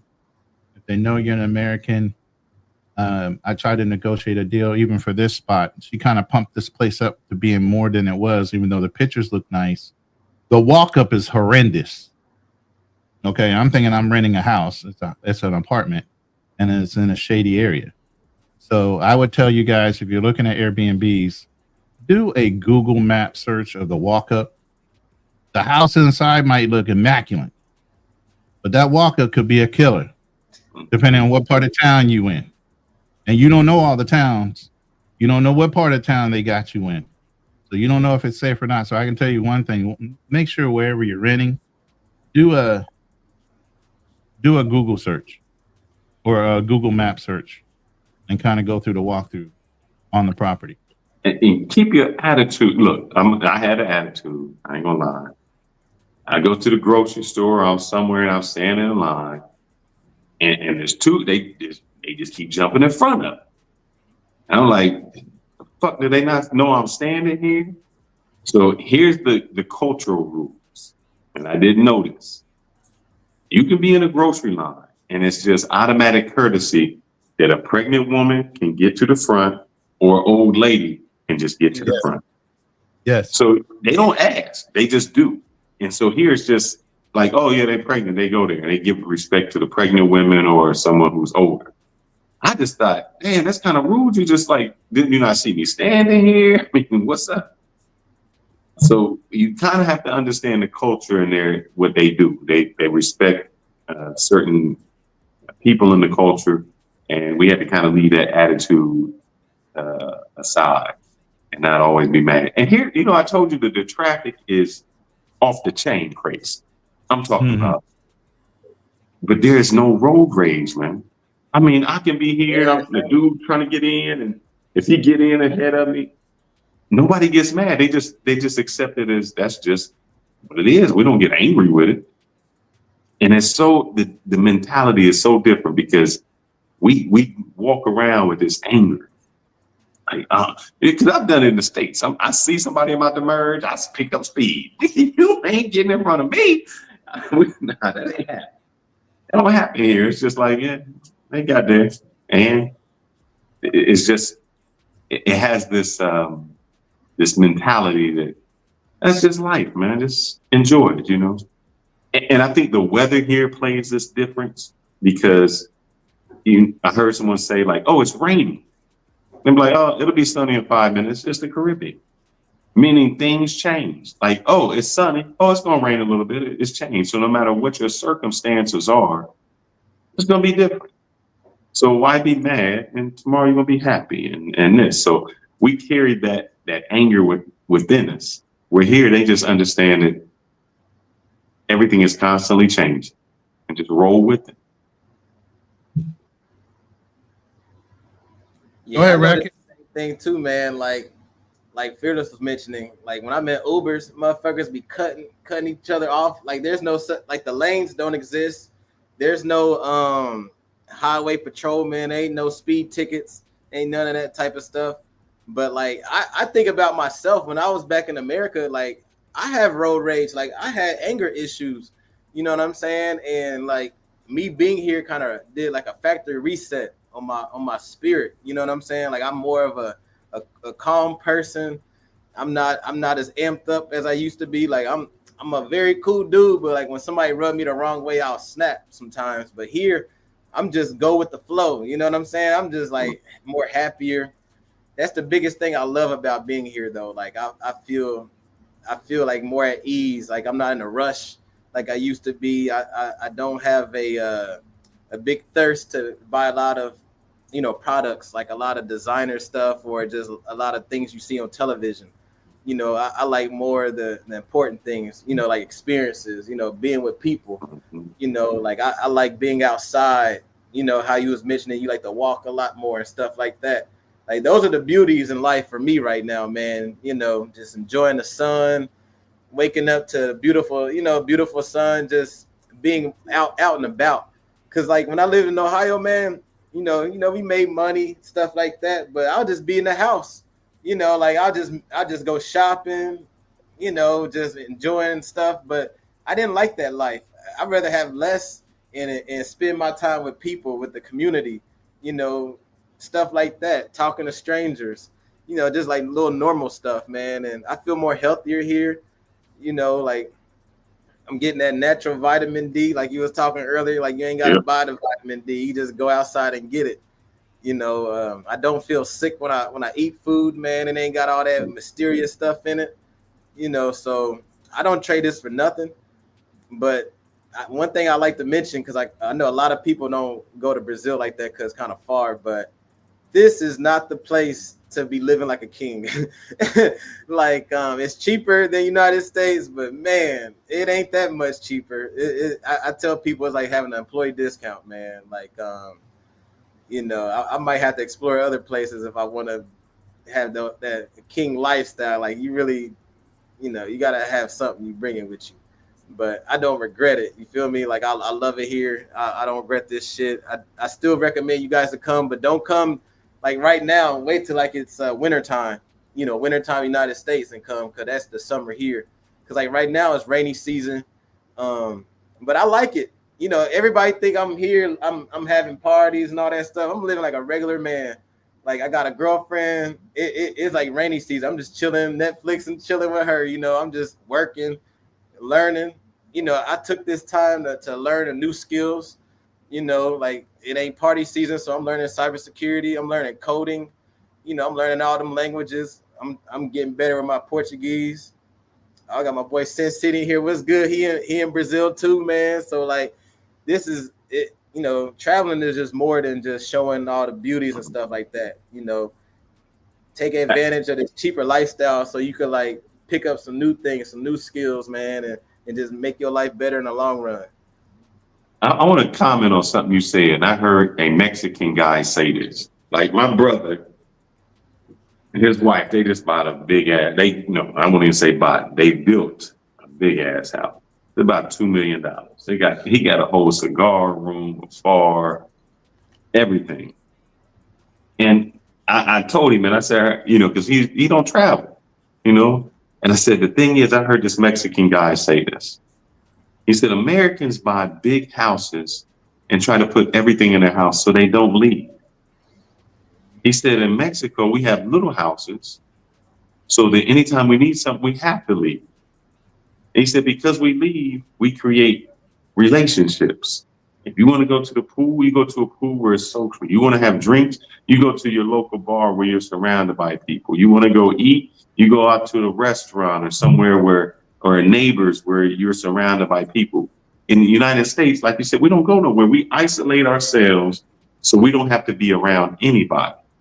Where in other countries, they value the social aspect. Like here in DR, man, they have a holiday for everything. I've never heard I think June 19th is Corpus Christi Day. Hell, only in Corpus Christi. All I know, that's a city in Texas. Yeah, that's all I do too. They off on that day. They find reasons to be off and celebrate. So their thing is, how can I enjoy life where we don't? I mean, I'll have off days where the best thing, I'm going to tell you, I have off days that I still work. The best thing that my company did, I took leave. I'm on paternity leave. I brought my laptop down here because I was going to do work. I was like, I'm going to catch up. I'm going to do this. I tried to log in. I spent 3 days trying to call and say, look, Pat, something wrong. I can't get in. It won't let me get to my teams. It won't let me get to Outlook. Until finally the guy said, you got to talk to HR. I was like, why? I'm thinking, shit, I'm fired or something? Yep, they got me. He said, you want to leave. Your stuff is shut down. When you return off leave, it'll be back up. I said, man. Nice. That was probably the best thing that happened. That now they forced me to not to work. Where now I can actually relax. Because in the United States, we don't take our vacation is still spent trying to fix, things we couldn't do during the day. Right. Other countries, man, they enjoy their time off. I met a girl who had a birthday. If your birthday falls on Tuesday or Wednesday, what do you say? Are we going to party this weekend? Yep. And I asked her, it's Wednesday. What do you mean you going out? I was like, you ain't celebrating on Friday? She's like, Friday's not my birthday. My birthday today. And yeah, they celebrating on Wednesday. They might be out to 2 or 3 in the morning, drinking or doing whatever, because they just enjoy it. They don't look at it like, they look at enjoying life. And I don't think we do that in the States. Like you said, we just stay in the house. We don't really socialize. We on our phone. Here, it's how can I enjoy life? How can I party? How can I celebrate? Everything is about that. It's a big celebration. So I think that's what people don't get in the United States is we don't enjoy life, man. We don't enjoy life until it's too old to try to enjoy life. Now you're 70 years old. Yeah. Exactly. That's sad as hell. You work your ass off. You make all this money, don't even get a chance to enjoy it while you have good health and stuff like that. And that was one of the reasons why I came here, man. Like I told you guys, to hell with driving fancy cars and having all this stuff. If you just shut all the time, man, you don't even get a chance to enjoy it. So, the people connection. That's the main thing I love here, man. It forces me to be out and about, meet people, and just go with the flow, man. I didn't really come here with a certain idea of things I wanted to do, but I just go with the flow, man. I meet some people, they invite me to this, and I go. I don't think twice. I got a good, I can observe and read people pretty good. You feel a shady type of dude, of course I ain't gonna hang with you. But I like vibes and spirits and stuff like that. So that's how I do it, And in Ohio, it's nothing like that. You know how it is in Ohio, man. Mm-hmm. We just stay, watch football, drink, have our little people over, and we do the same shit. but not in like in Latin America or in Asia. You know, it's just different. People value connections a lot different overseas. And you know what I do here that I don't do in the United States, which is weird? I give more money out here than I don't give money out in the state. I guess I feel like, man, you able to work. You know, brother, I'm looking at you asking for money and I'm looking at your shoes. And them shoes rivaling my shoes. You know, you got a good pair of kicks on. They ain't look like they've been through something. Here, people who are poor are actually poor. And they'll actually do some things to try to work. So I'll bring extra money to, you know, to give away, to help out, you know, to do all of that because there's no welfare system. It's like you don't have it, you just kind of don't have it. You know, you eating plantains and rice and eggs. That's it. So I think my mentality about being more humble, being more humanitarian happens when I'm out of the country, where I look at us more globally. In the United States, I'm stingy, man. I mean, I'm more like, brother, I worked hard. You don't get this. And it's this competition. We're here, like you said, the things that I think I need in the United States, I don't even need here. You know, I'm like, you know, whatever I got in the suitcase, that's pretty cool. I don't really need a lot. Only, you know, I got a whole dresser with about 30 different colognes. Here I bring a little spray and I'm good. So our mentality of what is important when you go out of the country changes dramatically. It lets you know what's really important. Like I told you, when I packed up my house, there's things I got rid of. It didn't matter to me. Tried to sell them. If I didn't sell them, hey, ask the maintenance guy, you know, somebody would want this. You know, somebody would want that. Take it. You know, after a while, you just, what is it good? Why would you pay to store it? No, that's what we do. I had storage, and I think I stored something for 3 years. And I was like, damn, I could have just bought new. Exactly. But I don't know how you're in Brazil, man. How do you wake up angry? Like I'm looking out my window now, man. I'm looking at the ocean. I'm looking at the Malacan. I'm looking at people just jogging. The skies are blue. The ocean is deep blue. It's like there's no anger. I don't know how I can wake up with this anger. Like, man, I'm mad. You see this when you wake up every day. It just brightens your day. It sure does, man. Like there's been times, you know, where I had like some personal stuff or like, you know, talking to people back home. But like you say, I just go on the balcony and I look and I take a deep breath. And I'm like, man, I used to pray for days like this. You know, I got good health. I was able to get out of bed without assistance. You know what I'm saying? Like, I got food in the fridge. You know what I'm saying? Electricity. I got everything I need, man. You really figure out what you need in this world. Like, to hell with all that extra stuff, man. Hey, once you get those bare necessities, for real. Hey, how much more do you need? You know? Exactly, man. Like, America is just a big ass advertisement. They always just shoving shit products down your throat. Like, buy this, buy this, buy this. We don't even need all that, man. All I need is some love, some connections, man, some good, healthy food and a lifestyle. You know what I'm saying? That's all I really need out here. Well, I will say there's one thing that I need while I'm here. It's very difficult. It's very difficult for me to stay in like the cabanas. I don't know where we was at. And I was like, yeah, I can't do it. Here, if you in somebody's house, like a personal house, they don't have hot water. They don't have hot water here. They got like a house, they have this big black tube that sits on top of the roof that, you know, that warms the water and you know, when they need extra water. But hot water, there's no hot water. You take cold showers. That's how it is at my girlfriend's family's house, man. Like, like a big ass tub, like a big water thing, and oh man, Philippines same way. If you don't have a little portable hot water heater next to the shower, you already know you're gonna take a cold shower. And then they have water shortages, so they actually have a big bucket or a thing in the shower room, and they have a pail. Yep. If they shut that water off, you're gonna pail it up. Especially if you all shut off. I'm like, oh. Hey man, like I used to be bougie, man, but And when I stay with I'm her family still for a bougie, couple of man. I'm days, still bougie. I'm real Yeah. bougie. What you mean? but I stay with her family for like a couple of days during Carnival, man, because they was trying to tax me.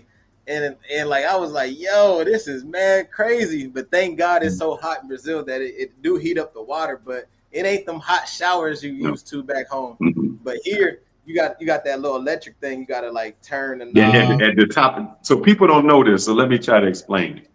In some places, what they'll have is on your shower head, it's a little switch that you turn that kind of warms up the water before it comes through.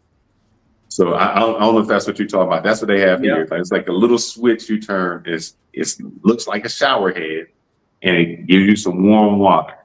And I thought I was gonna electrocute myself at Oh first. yeah, I was because like, let me let you what know, the fuck? there's electric that comes out of there that's in the shower, and that's the first thing you're thinking is, bro, if there's a shortage in here, we all gone. Yeah, because I was scared as hell. I was like, what the fuck? I didn't know how to operate that thing. There's actually a whole separate unit for ours. It's like a rectangle. You got to turn that knob in order to have the water flow through it, warm it up, and then push it through the shower for you. So I have not adjusted to the cold shower. You know, I'd have to. And I think one way they adjust is a lot of places don't have air conditioning. So if you're hot, yeah, you want to take a cold shower. But you know, well, see, those are the two things I need. I need AC, so I can't do anything without AC. No, gotta have AC as a standard. Look, they got them ACs on the walls. You know them little the little unit, the wall unit. Yeah, the split level. They call them split levels now, I think. But like the unit outside, but the box is inside or something like that. Yeah, I only got one in my bedroom. In this living room, like the way this is like they still trying to figure this shit out. So ain't one in this living room. So I got this fan on high blast right now. But damn, that shit be a struggle sometimes. You know, because there's we have central air. So like like here it's the same place. The bedroom is locked in. You know, it's like locked. So if you close it to stay cool. But when you go to other parts of people's houses, it's just open. It's like little shutters. So there's really no central air. There's nothing to keep the cool air in. It's just open. Man, that's so the convenience is the good thing is if you have a little bit of money and you come from the States, your experience will be different.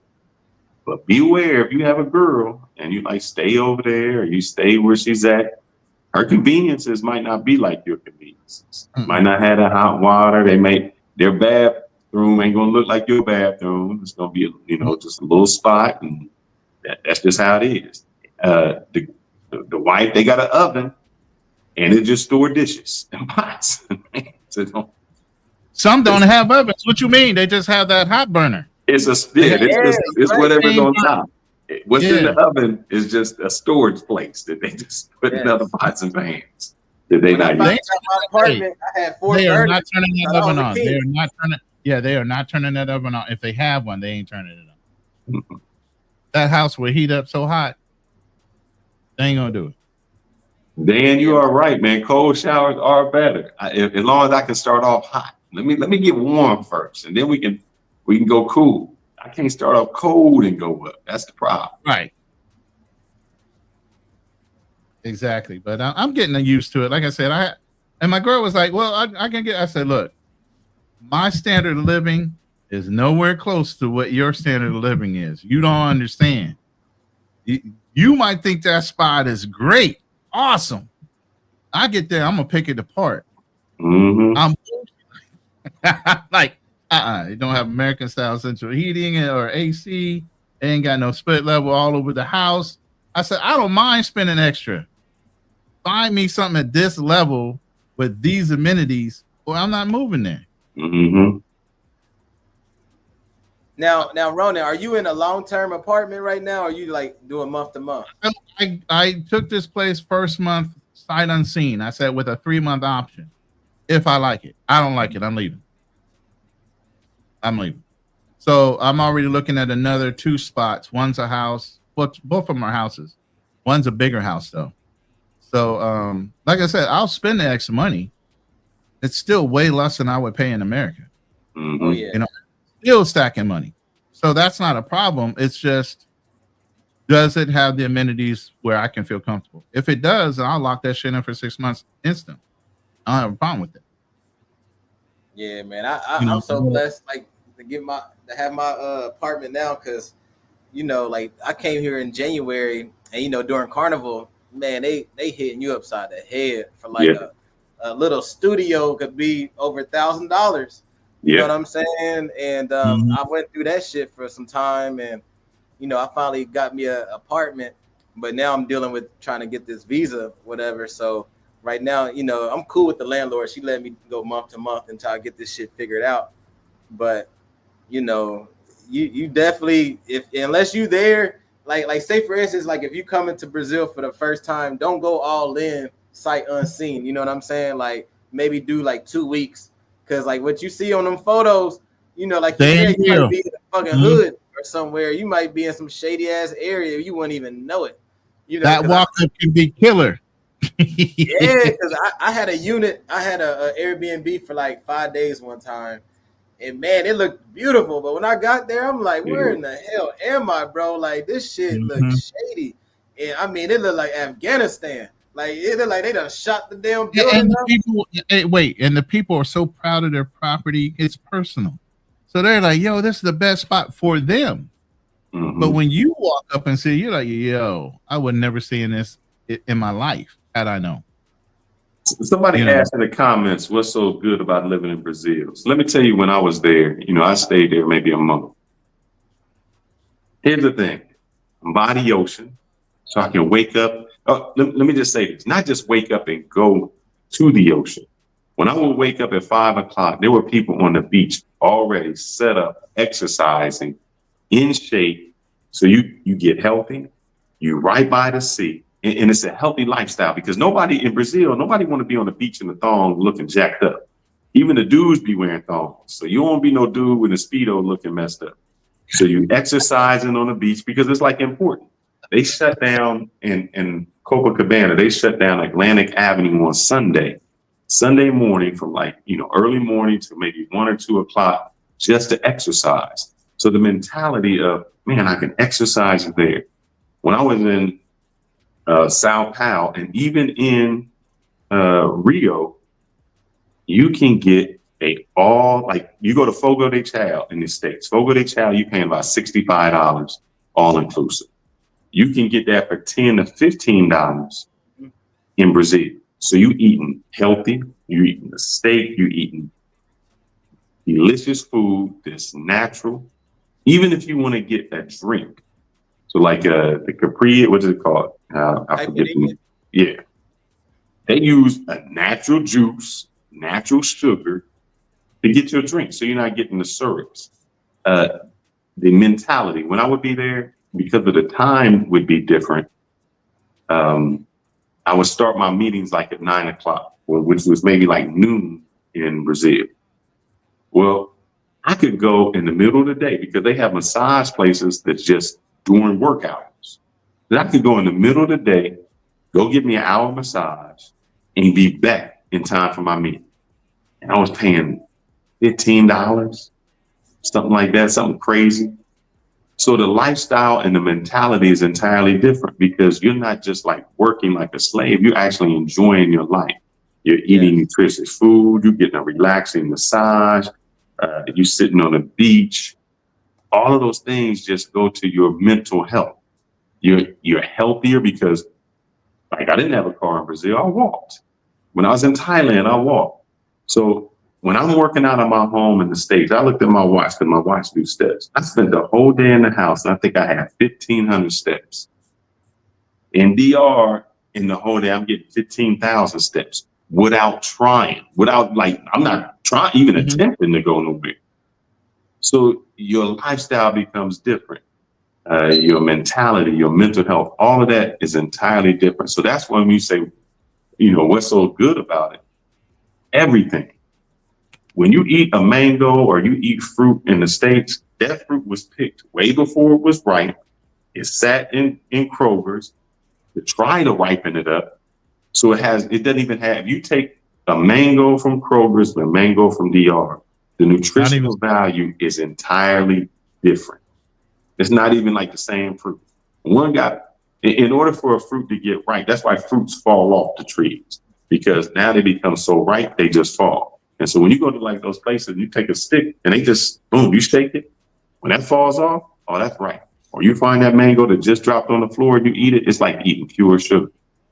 It has all the nutrients in it that would help you. In the States, you don't get that. You get things picked prematurely and they try to ripen in the store. That's why it doesn't taste the same, doesn't have the same flavor, doesn't even do anything nutritionally for you.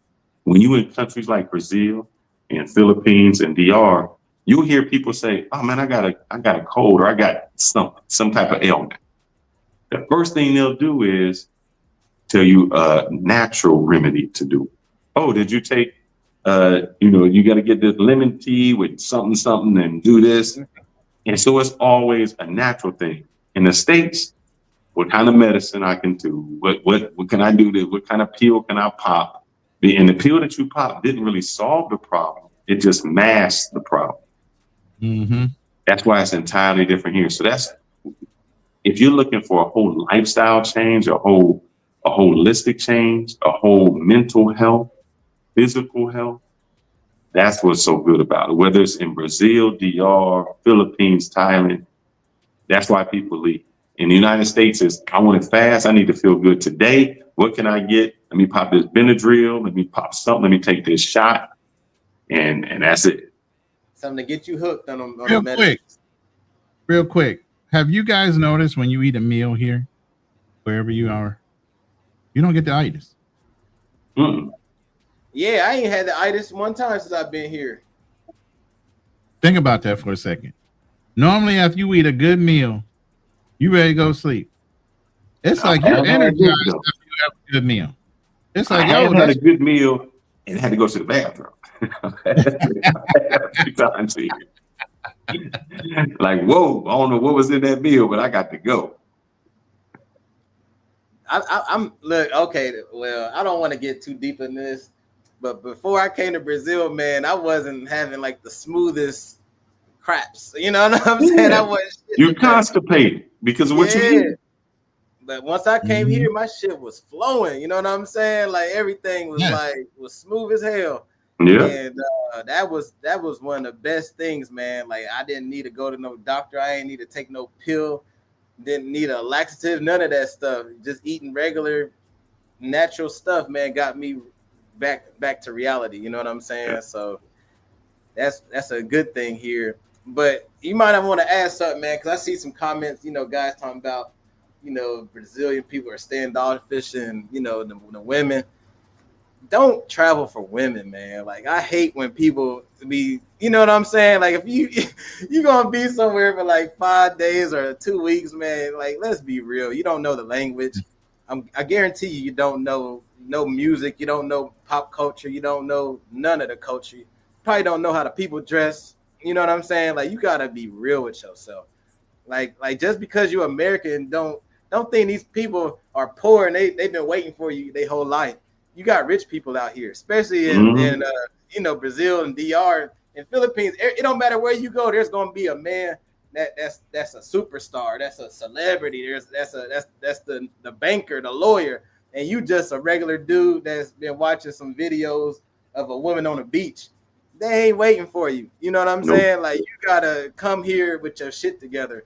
You know what I'm saying? Like a vacation ain't gonna save you. You know what I'm saying? Like, I hate when I see Americans here in Brazil in particular, and they be looking so sad. You know, they be looking dejected. And I hate to say it, but I pretend like I'm a Brazilian. I hear them speaking English. I keep walking past them because, like, I don't even want to be around that stuff, man. For real, I do, man. Like, because I got a community of locals, and, you know, so I don't need to, you know, meet nobody new, really. And it's just very sad. And you can see the desperation of the looks of some of these guys. And I'd be like, damn, you came to the wrong place, bro. You wasted thousands of dollars thinking you're going to find a woman, and you don't know a damn thing, man. Like, you got to put some work in. You know, it don't matter if you go to Colombia, DR, Thailand. You know, it don't matter where you go. You got to come here with your shit together. You got to put some work in. You can't just look at another man's experience that you're going to have that experience.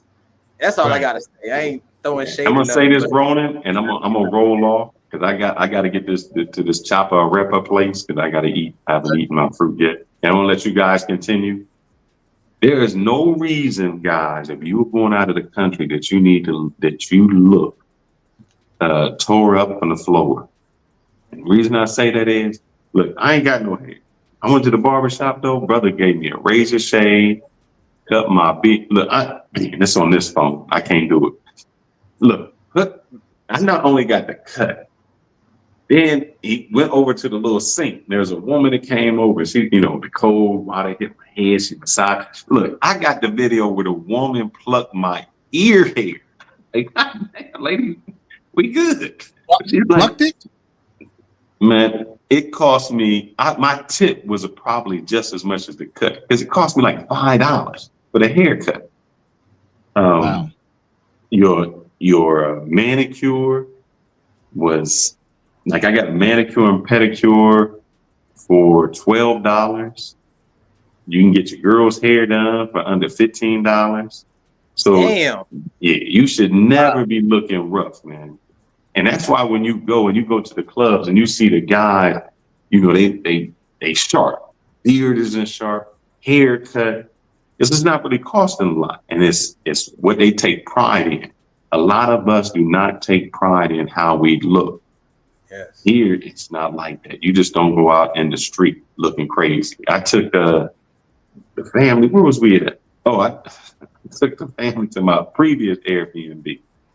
And the mom wouldn't go out. She's like, oh, I thought it was a private home. Like, where the pool was there. I can't go out looking like this.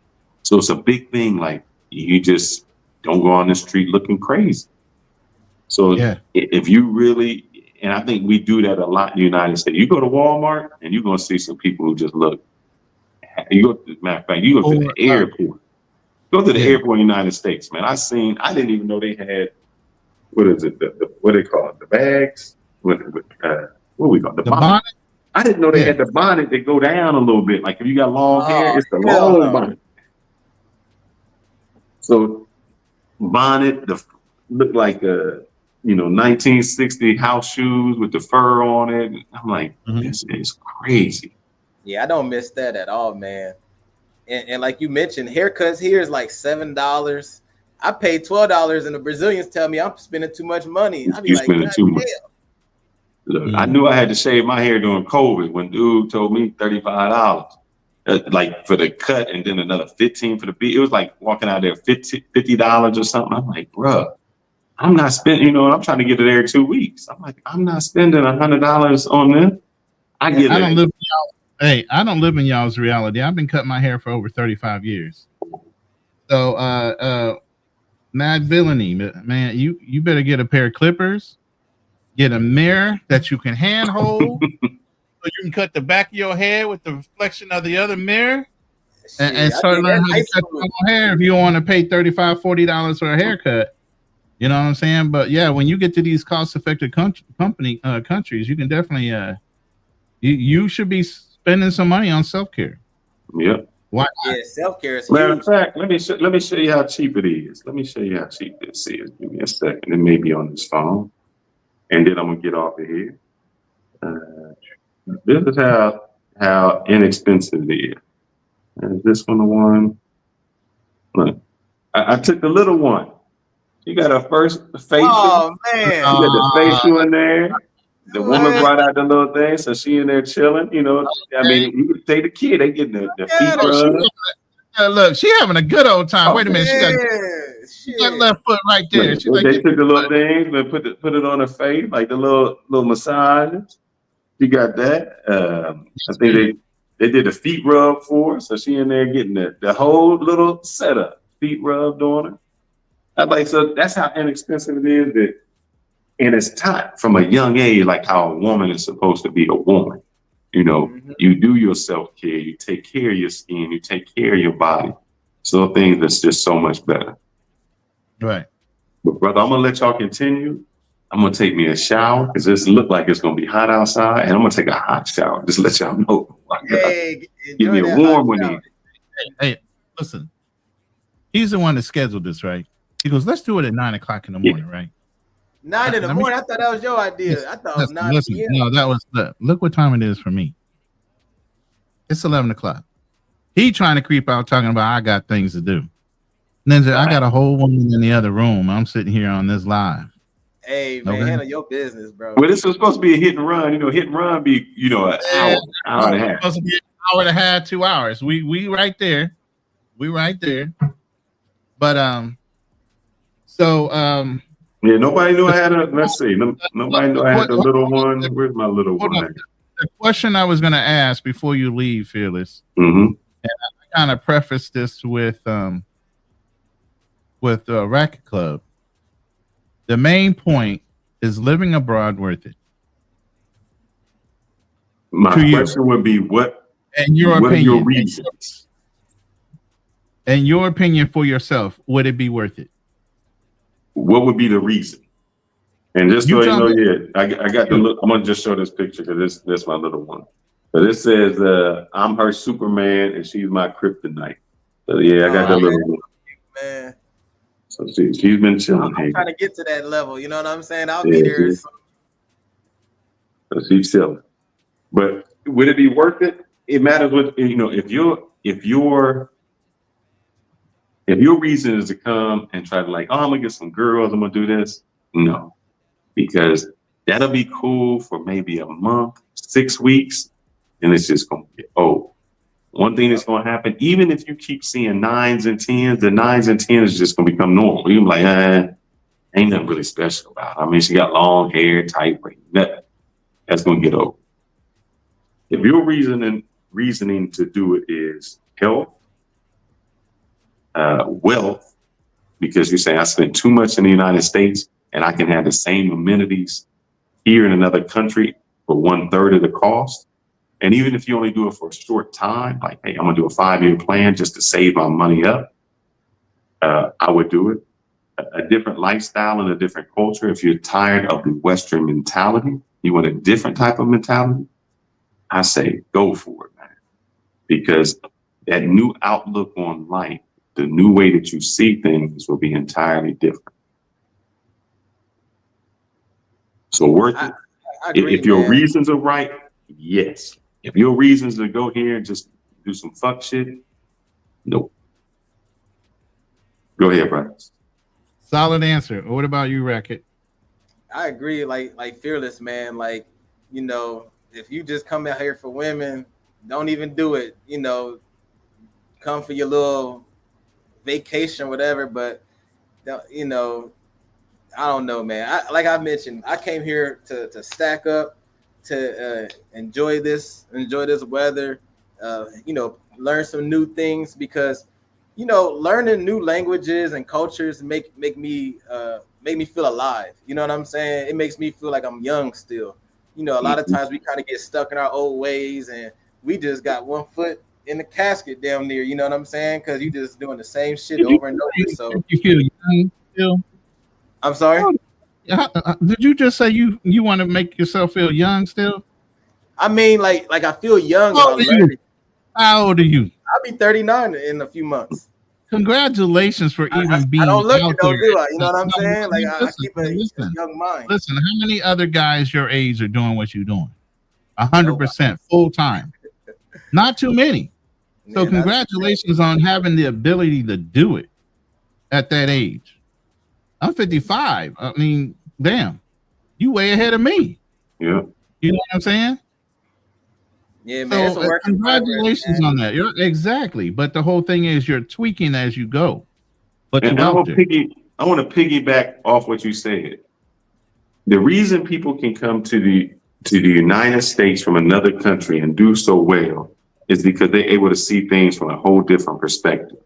Mm-hmm. Sometimes when if you lived in Columbus, you'll know dudes who lived in the same neighborhood, the same place, and do the same thing, and you can't think no other way because you've always seen it a certain way. When you go out of the country, you start to see things entirely different. Your innovative spirit becomes better. You're able to think outside of the box. And that's how you can become wealthy. That's why people who come to the United States can become wealthy because they don't see what Americans see all the time. You just, we can't see the forest for the trees. They don't That's see why limitations. They see opportunity, period. That's all they see is opportunity, no limitation. Yep, exactly. But yeah, man, this is like I have no complaints, man. Like I love it. Like this is making me a better person in the long run. You know, I was talking about how I'm more patient, that I'm more healthier, I value the connections a lot better, it's not really much negativity I have to say, man. Like I spend less time on YouTube watching crash outs because I'm enjoying my life. You know what I'm saying? Like I love it. And it's still a journey. I got a good girl, man. I vetted her, like she my road dog. She ain't out here trying to make your boy deplete his bank account or anything like that. She a Christian, you know what I'm saying? Like I'm really enjoying life. And in the meantime, we learning things, man. Like I told you guys, I'm learning cybersecurity, coding. I'm getting deep up in this AI, man. I'm trying to set up a business here. Like I definitely want to have a worldwide business, starting off here, branch out to other countries. It's a journey though. It ain't like it's just something I just thought of either. Like I kind of prepared for a long time. Absolutely. That's the point. Yeah, you prepared for it and you're executing. That's the big thing. A lot of people don't even get up off the bench. Exactly, man. Some of you guys are just watching on the sidelines, man, but afraid to take that step. And I ain't got time to for that shit. I gotta get going, Buck wanted to know what part of Columbus were you from? Who me or Fearless? We both lived in Columbus. Mm-hmm. Either one. So of my y'all. first 18 years was in Columbus, and then I went to Ohio State, and I went to the University of Cincinnati. So you from Long Street over there? Yeah, I lived over there for 3 years. Yeah. So I grew up at 5th and Cassidy, the East Side, East Columbus, near the airport, all them places, Eastmore.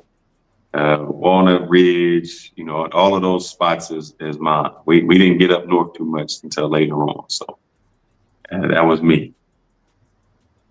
Kind of crazy back then. It was not the best of places. Well, when I lived there, it was cool. But, when you look back, I went back maybe about 2 weeks ago. And I was like, man, the house that I thought was big, well, that was like a little shack. The house wasn't all that big. Yo. Hey, this is a shout out to Racket Club. He said at 40, he's doing what 99% of men can't do. Enjoy a full-time life in a foreign country, making money extremely rare. You know what I'm saying? That, man. I'm still figuring it out though. I'm not some guru. I'm not some multi-millionaire. I'm just figuring out as I go about, day-to-day stuff, man. Like, like another time we could talk about the realities of it, like how it ain't all a dream sometimes as well. But for the most part, I'm loving it. Every day I love it, man. I don't regret this move at all. And yeah, man. So I guess Buck is from Livingston, and South Hamilton was his former hood. I don't know if you know what that is or not. Oh yeah, I know Livingston. Yeah, I know that. Mm-hmm. Yep, I'm familiar. My uncle would stay out there. Rex Dan, that would be kind of funny trying to get me and Fearless into a Jeepney. I don't know if I could fit, nor would I want to bend over to fit. Now, Fearless is a little shorter than me. So I'm 6'2". He's about 5'10", 5'11". So, and I'm way shoulder-wise, I'm way wider than him. So it would be pretty funny. I don't even think I can fit in a trike. I'm going to find out probably this week if I can fit in a trike out here in the province I'm in. I'm in Isabella.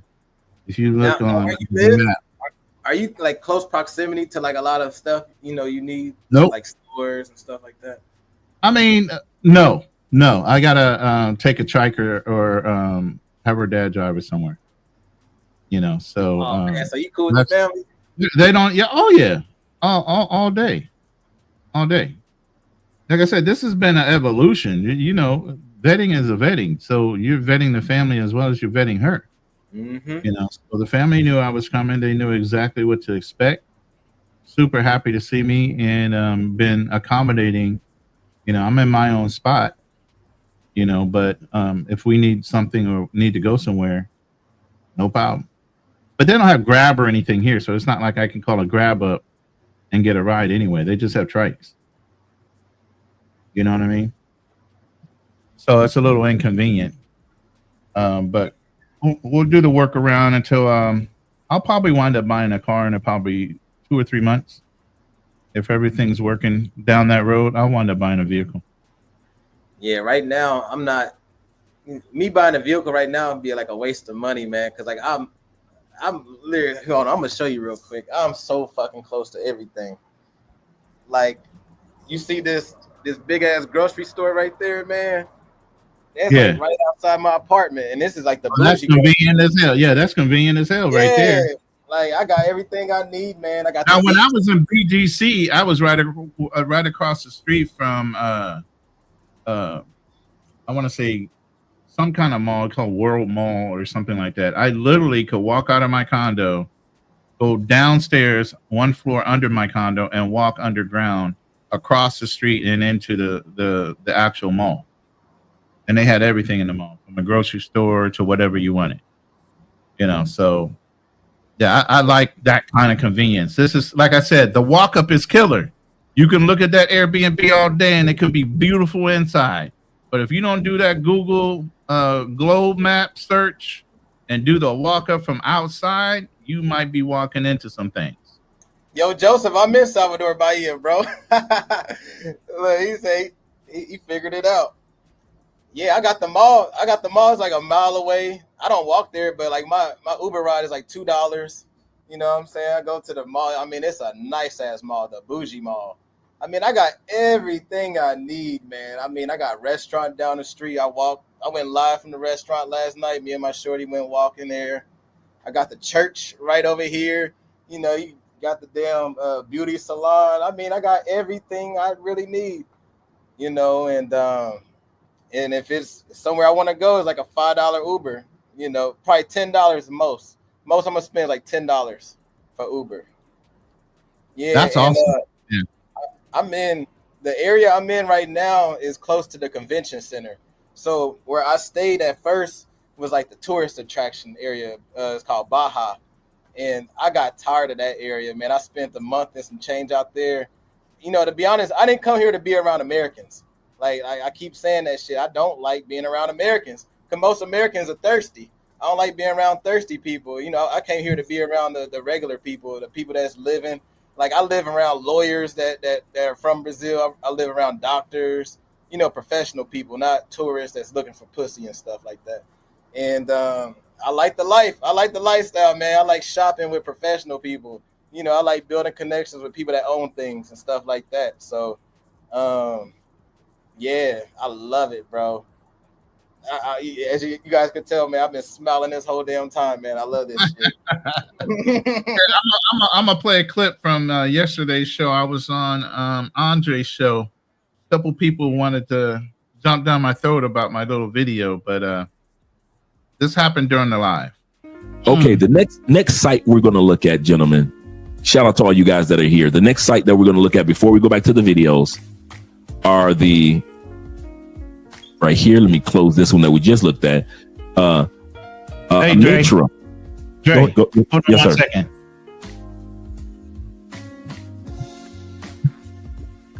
Hey, there she is. There she is. So let me give you guys a solo. Just to let you guys know, it can happen.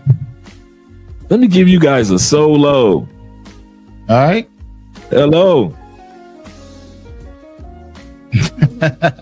She's very soft spoken, so I know. Oh, you don't have the link? Hold on, man. I'm gonna drop the link in my chat as well. Okay. Yeah. So, you guys stay consistent in what you're looking for and the type of woman you're looking for, and it can happen. My hair used to be that long. My hair used to be long. Luxurious, all right, back in the 80s. Yeah, back in the 80s, we all had those Jerry curls, right? Right. We had the Jerry curls back in the 80s now. So yeah, I'm gonna drop the link right now for you. Passport Blueprint. He's worked in the Middle East and Israel and other places like that. So he has a world of experience when it comes to this. Oh, that's definitely link to come up. Real time experience, boots on the ground, in some hairy situations, and was a government contractor. Aside for having prior military too, but Hey, salute to you, Ronan. Hey, round of oh, applause hey, for that. Shit. all I'm saying is y'all can sit around and be scared if you want to, or y'all can get up out of here.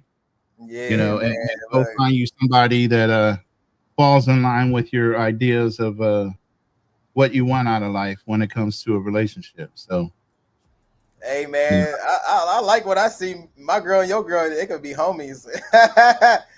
Shit, got a fucking squad. That shit. hey, Salute to you, man. It you takes a know, lot. like I said, you know, I was getting teased for almost 6 months, 8 months to a year. You know, oh, you got an AI girlfriend, this, that, and the other thing, and it's all good. You know, it's all fun. It's the internet. Ain't nobody really knowing what's really going on in life. And if you take internet serious like this, y'all need to get off the internet and go touch some ground and go outside. Yeah, man. Touch some grass, man. Get some vitamin D, because you could tell it's eating up a lot of dudes inside, man. You know, especially when they looking at other people with traveling, doing shit. They be like, fuck, you know, but you could do it too. Like I told you, Ronan, you know, like back when I was packing up, I was like, look, I don't watch so many other guys. It's my turn. You know what I'm saying? Right. Like, And that's what I was talking about with me and you earlier, as far as how we vetted our women before. And we had another brother that was going to be coming on, Style King. And he had noticed that, you know, he's out there doing it. He's in Paraguay, been to Colombia, back and forth to Lima, Peru, you know, and just hasn't found that right girl yet, where we kind of vetted the women we were interested in before we left. Yeah. And it's either working out and coming to fruition or it's not. You know what I mean? And I told her while I was going through my acclimation phase, while I was sitting in BGC, I'm like, yo, 30 days. If things ain't working out, I can hop on a plane. No harm, no foul.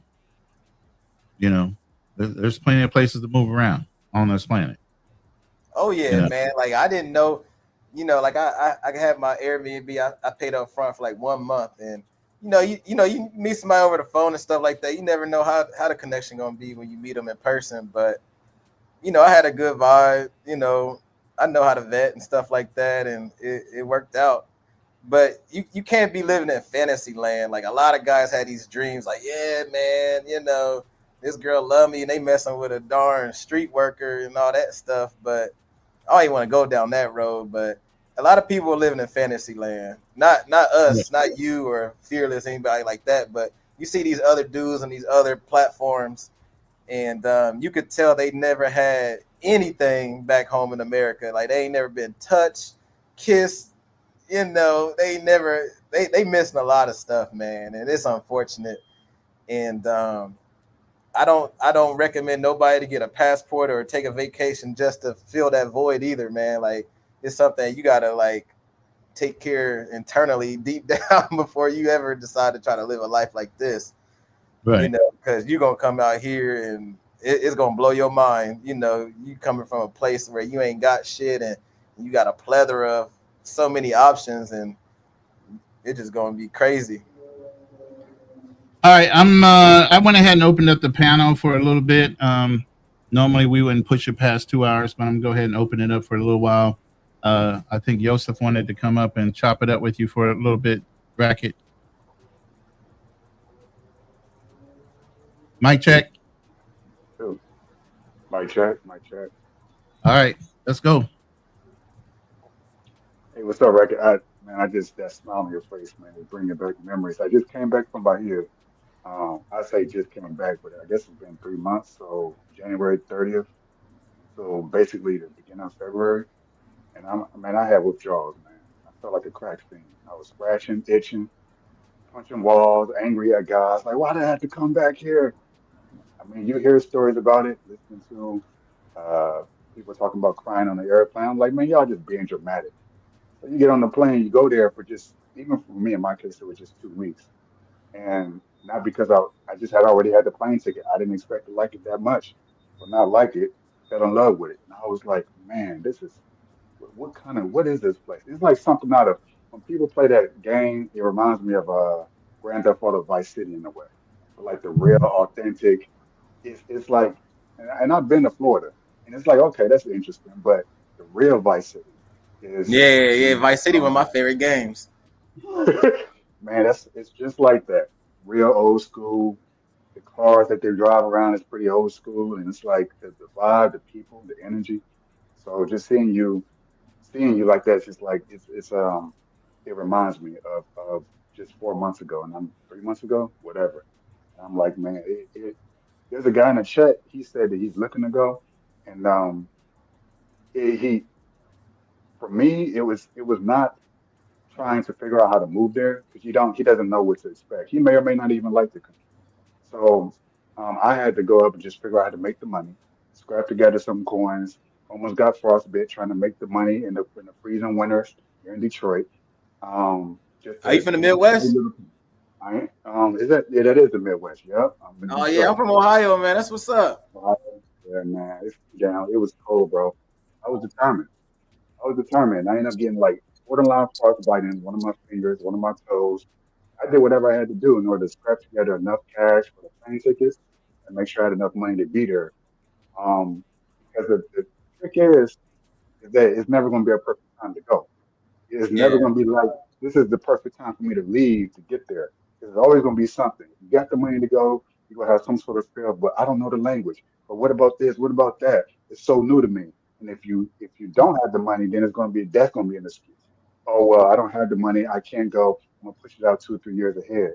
So you just got to make that move and just do it for just 2 or 3 weeks, and then decide from there if he's going to like it or not. And from that, he'll be inspired to want to figure out a way to make the money and have the resources to get there. Because what you're doing is you say you're 40 years old. I'm 38. I'll be 39 in August, but I'm up there. I might as well be 40. No, Yeah, don't take those 2 years until you actually you get Yeah, there. I know. I'm just like, Yeah, don't take them 2 years, bro. Take it from somebody that's older. how are Wait, you able to be there full time at I'm this? sorry. I When could you barely. couldn't, Can you speak a little louder? My bad. I said, how was you able to? How were you able to be in the city that you're in full time, and when did you go full time? So this, look, I ain't gonna lie, man. I kind of downgraded my job because like I was a tennis instructor in the United States. You know, I was charging $75 an hour.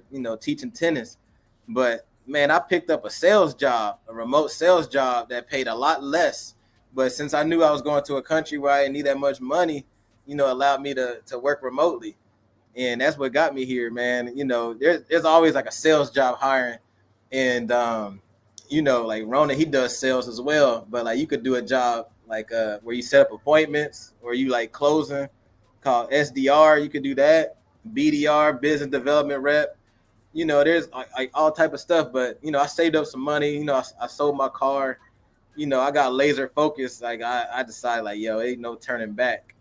And in the meantime, like while I'm working, I'm also learning new trades. So I'm learning coding. I'm learning cybersecurity. Jobs that allow me to continue to live this type of lifestyle. The only reason I got to go back home is like to get equipment or anything like that. But yeah, man, like I didn't want to do sales. Like, I like teaching tennis, but if it's gonna allow me to live in Brazil, man, I'll do it. That's how bad it was. Did you feel like it was worth it? Definitely worth it. I'm still, you see me, I'm out, I love it, bro. My girlfriend's in my room right now, but it's like more, she ain't a morning person like that. But if you go on my channel, we was live last night, man. Everything is cool here. Valentine's Day is next week. We still strong. I've been out here since January, and I'm not homesick or anything like that, bro. I love it. So when you first, so this was your first time going there before you made the First time move, in or did Salvador. I've been in Rio. I went there 2 years ago in Rio. oh, okay, so you've been before you made the decision to go to Brazil. Yeah. Like the reason I went to Rio first, and when I was there, like everybody thought I was from Bahia because of my vibe, you know, I had dreadlocks when I was in Rio and stuff like that. So they thought I was from here. And I dated a girl when I was in Rio, and she was from Bahia. So I'm like, damn, I got a connection with these Baianas, man. You know what I'm saying? So I was like, next time I go to Brazil, I'm gonna go there. You know, and dude, I think it's a reason why a lot of people don't show this on YouTube because it's like a hidden gem. Because this place Yeah. is so beautiful, and you know, like some of the other guys I see make content, you know, they haven't really like showed a whole lot of it. You know what I'm saying? Like, there's a side that's like rich area, and there's like a poor side. You know what I'm saying? And you know, I seen a lot of stuff I didn't see before. You know, a lot of guys just talk. I'm not a big fan of guys just be on the beach talking. You know, I want to see something. You know, and being here opened up my eyes. I know you done been to Bahia. You know how beautiful it is, man. I mean, and it's a lot of culture. You know, this is a place where most of the slaves were brought in. You know, from Africa. Here, Cartagena. You know, Cartagena, Colombia, places like that. You know, this is like a major port, you know, for slaves. And there's a lot of history to this place, and a lot of spirituality, you know, a lot of the music. You know, Michael Jackson filmed music videos here, man. It's a lot more than just beautiful women. You know what I'm saying? So I It's love it. crazy to think the beautiful woman is, and it may not sound like that to a man who's going there to see beautiful women, but that's going to be like a bonus. It's going to be like, oh, there's beautiful women, whereas everything else around it is like exceedingly beautiful in every way. Just the people, the spirit, even the police officers was acting like my tour guide. Like, hey, what? Trying to talk to me. I mean, I don't speak Portuguese, and I didn't know what was going on. But using the Google Translator, he's trying to help me get around. He see me with my suitcase in my hand. I am a little lost, but just going off of memory. Like, okay, I remember my place was here. Police officer came over and just jolly big old black fella, and he's like, "Hey, you da da da da da da da." Like, what? Google Translate. Where are you trying to go? Let me help you out. And he showed me how to get me back to my place, and he didn't have to do all of that. But he was walking Yeah, around with a big smile on his face, like he's just like walking around and chilling, and it's Bahia. Yeah, I don't think I would want to talk about that me personally because I don't want it to get kind of like saturated. But then again, you do have to know Portuguese. So my next question to you yeah. is, I wouldn't do you know recommend you come here without learning Portuguese. This ain't the place. Like it? Rio, somewhere like Rio, Sao Paulo would be a better option. But here, nigga, you ain't Nah, meeting nobody. Only people that speak English are like rich people. You know what I'm saying? And you ain't gonna meet them because they working. You know, if you on vacation, you ain't gonna meet those type of people. You know, you're right. somebody at the beach. I mean, you ain't meet nobody really. Good Nope. luck. Well, they'll try to, I made it work with Google Translate, but what I found, yeah, I just don't recommend any. I only went there. Listen, every man is inspired by beautiful women. The woman in the picture, she's from Bahia. She's my tour guide. And I've she, seen she, her in other people's videos. Like she um, speak good English. I think that's the girl I'm she's thinking about. incredible English. And the video you're probably speaking of is that he's a big, dark-skinned guy, kind of short. Billy Dom. Yeah, yeah, he was the one that promoted her. Yeah, He hooked yeah, her up. yeah. Yeah. So that's why I was like, man, I don't know, man. I don't. I was skeptical all the way up until the point where I decided I was like, man, I'm sending money to this woman. I don't know. Yeah, she looks beautiful, but a lot of women use their beauty to rope men in and scam and all that shit. So I was aware of that. But you know what? I said, you know what? I feel like this might be a good decision. And I just went for it. And all the way up until the end, I said, you know what? I done sent her this money. Let's see if she show up. I was prepared to just basically give myself my own tour. So I said, she could run away with it. I mean, I can't really catch her if she does. So she shows up, and I was actually surprised. I was like, okay, so you're not a scam. Mm-hmm. This woman is gorgeous. And I saw a beautiful woman before I even saw her. I was like, dang. The moment you get off the plane, you see them greeting you. Hi, welcome to Brazil. It's Like, like, did you wait, you hear that from here? exhale? You said the moment you get off the plane.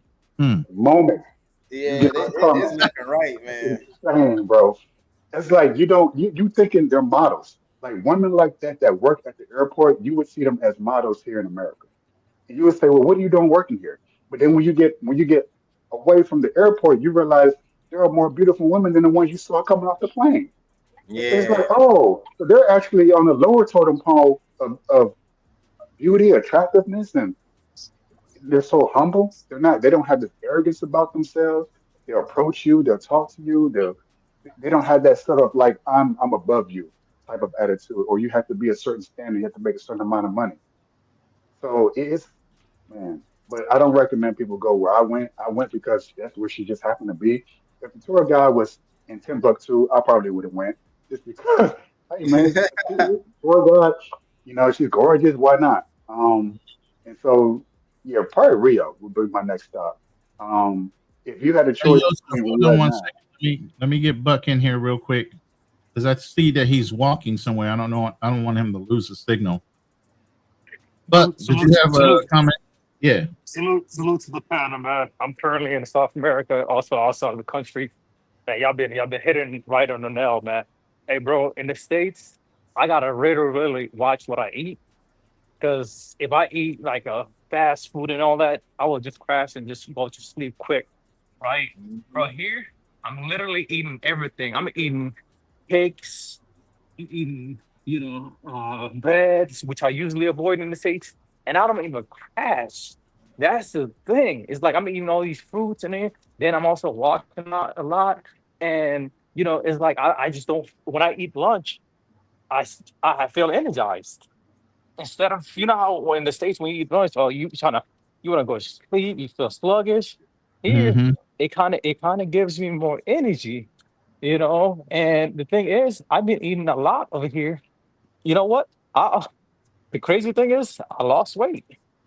Because I'm walking a lot also, Yeah. but I'm also eating more. But the quality of food I'm eating is on the healthier side. I don't know if you guys are aware of Colombian food, but Colombian food, it doesn't have the taste and the spices to it. But one thing it is that it's very healthy for them. They prefer it because it's very healthy for them. And it's like, yo, yeah, bro, that's one of the things I noticed.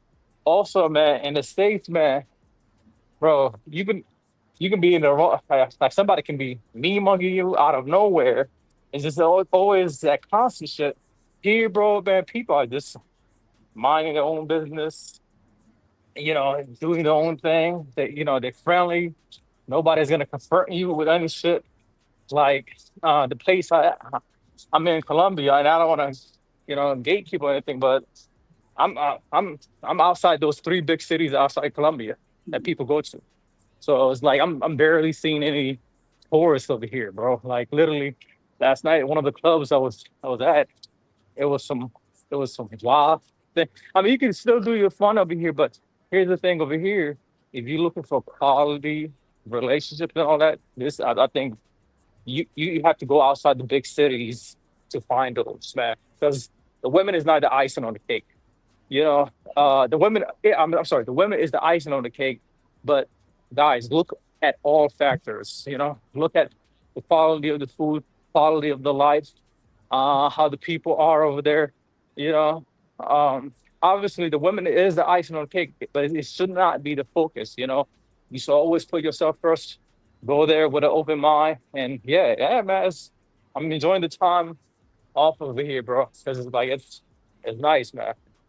Hey, the Ronan, can woman you hear how Buck sounds a lot more relaxed right now? He sound like a whole new man right now. Now here in Colombia. Yeah, I be hearing Buck on some channels. He be sounding stressed. Yeah, Yeah, that nigga like a whole new man. yeah, yeah. It's, the it's, it's woman that's the matrix for you, woman bro. brought a man to the place, and That's then the matrix. The matrix will do that to you, man. So it's like constantly with deadlines, work deadlines. You constantly busy. But here's the thing: And Buck is walking and he ain't breathing heavy. He ain't doing none of that. Yeah, like he sound like a whole new man. yeah,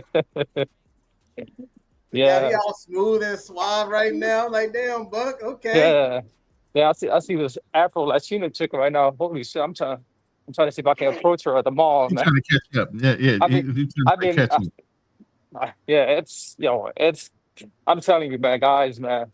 The females outside the country, bro, they just on a whole different level, man. It's like, and when they reject you, it's like a polite reject. You know, even though I was still getting some numbers, but it's yo. I'm Yeah, the Matrix is Matrix, bro. The Matrix. I'm telling you guys. The police over here, man, they ain't even bothering me. You know, they wave at me sometimes. They nod their head at me. In the States, it's like, you gotta worry about, am I gonna get pulled over? You got that Oh, yeah. anxiety going over, Mm-hmm. you Yep. know, because some of them trying to, meet quotas, certain police departments. You know how it is, Racket Club. You from Columbus, so Yeah, you know how bro. I used to be. CPD is. So, but yeah, man, it's cool out here, bro. Like, I'm just enjoying the time off from here, bro. It's like, because I actually I actually plan to explore like other cities, other parts of the world before I really make a home base outside of the U.S. Because right Right. now I'm kind of like expanding my options. Because later on in life I can be like, hey, these are the top three places that I can see myself living in. Here's the pros and cons, and narrow it down to one, like you did. Um, yeah. So Hey, are you in Bucaramanga? no, I'm not gonna make it the city because I'm gonna This is drop a, in the I chat. keep it I'm a, real. hey, I'm gonna drop it in the chat for you. I'm gonna drop it in the private chat Oh, if you want. oh yeah, Oh, thank you. okay. Because I had not considered going to Colombia. I just didn't have an interest initially. But because I've seen like I'm not go like I don't want to go to those what is it um El Pacua, that escort city that everyone talks about. Like that's what they go there for. Like I'm good. I think they had to shut that city down. So I'm like I don't want to go anywhere near that. Oh, okay, okay. Yeah, man. I ain't gonna lie. Like Colombia was my first place outside the United States, but that was during the pandemic. When everybody was going viral. I used to watch Love Crossing Borders like religiously, dog. I was like, man, I gotta go to Colombia, and I don't Yes, regret sir. going to Colombia, man. I had an amazing time. Like I didn't do none of the Parquilleras type stuff. I Yeah, that's had like good. an engineer Yeah, chick I was dating out there, and I mean, I don't regret it, but yeah, man, I never had a bad vacation. I could go to fucking Boise, Idaho, and have a good time. You know what I'm saying? Like, there's something that I'm gonna enjoy about any place. You know what I'm saying? Like, I don't have these super high expectations when I go places, and I enjoy it for what it is. And I definitely want to go back. I would love to go to Cartagena. One day. You know, but I like to go to many places in Colombia. And yeah, it's so much more to this world. But like Brazil is just like my home. You know what I'm saying? Like I really love it here, even though I'm still gonna travel to other places as well. But this is like this ain't something like I just randomly did. Hey, real quick, yeah. snooze quick. I don't know you, and if you don't cam up, I'm not bringing you up on the panel. And we're gonna shut this down in about 45 minutes. And I mean, are you 15 online? minutes. Go ahead. Okay. Go Yeah, ahead I and was gonna just say like I was gonna say like most guys don't realize that Colombia is twice the size of Texas. It's literally, I don't know if you guys looked it up. It's twice the size of Texas, and most guys are only going to those three cities: Cartagena, Medellin, and Bogota. There's plenty of other cities that people can go to. But but they keep going back to the same places, and when they go to those cities, they go to the Parque Jarris, the clock tower. They Mm-hmm. don't even want to explore other parts of that city because there's Yeah. places in Medellin that where you're not gonna even see any tourists over there. You know? Yep. Buck and what's that guy's name? Prince Harry and Meghan and his wife. They travel to Cartagena. You think they going to the clock tower? No, they doing some nice shit. You know what I'm saying? Like a lot of like people with status are going to the same places, but they're not doing the weird shit. You know what I'm saying? Yeah. Looks like he found the girl he Okay, was looking gracias. for. What? Okay. Yeah. Like I was saying, it's like a lot of there's there's a lot of guys just focus on those big three, man. The big three of Colombia, because there's the other parts of Colombia. But definitely, man, like, just expand your options. Like I just, for me, like since I found out, like ever since I found out Colombia is twice the size of Texas, I also plan on visiting more cities in Colombia because this shit is big.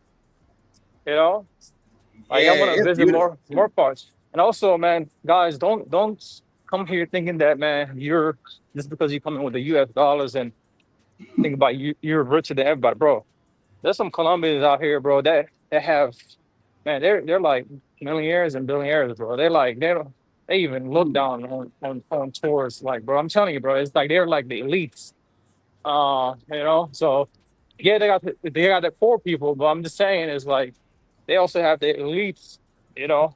Most guys don't realize, like, and them at least they have the like for example here in Colombia, like when you see a person driving a BMW or a G wagon, they really own it because like it's cash. That's cash. In the Hmm. states, anybody can get a Mercedes Benz because you can finance that shit.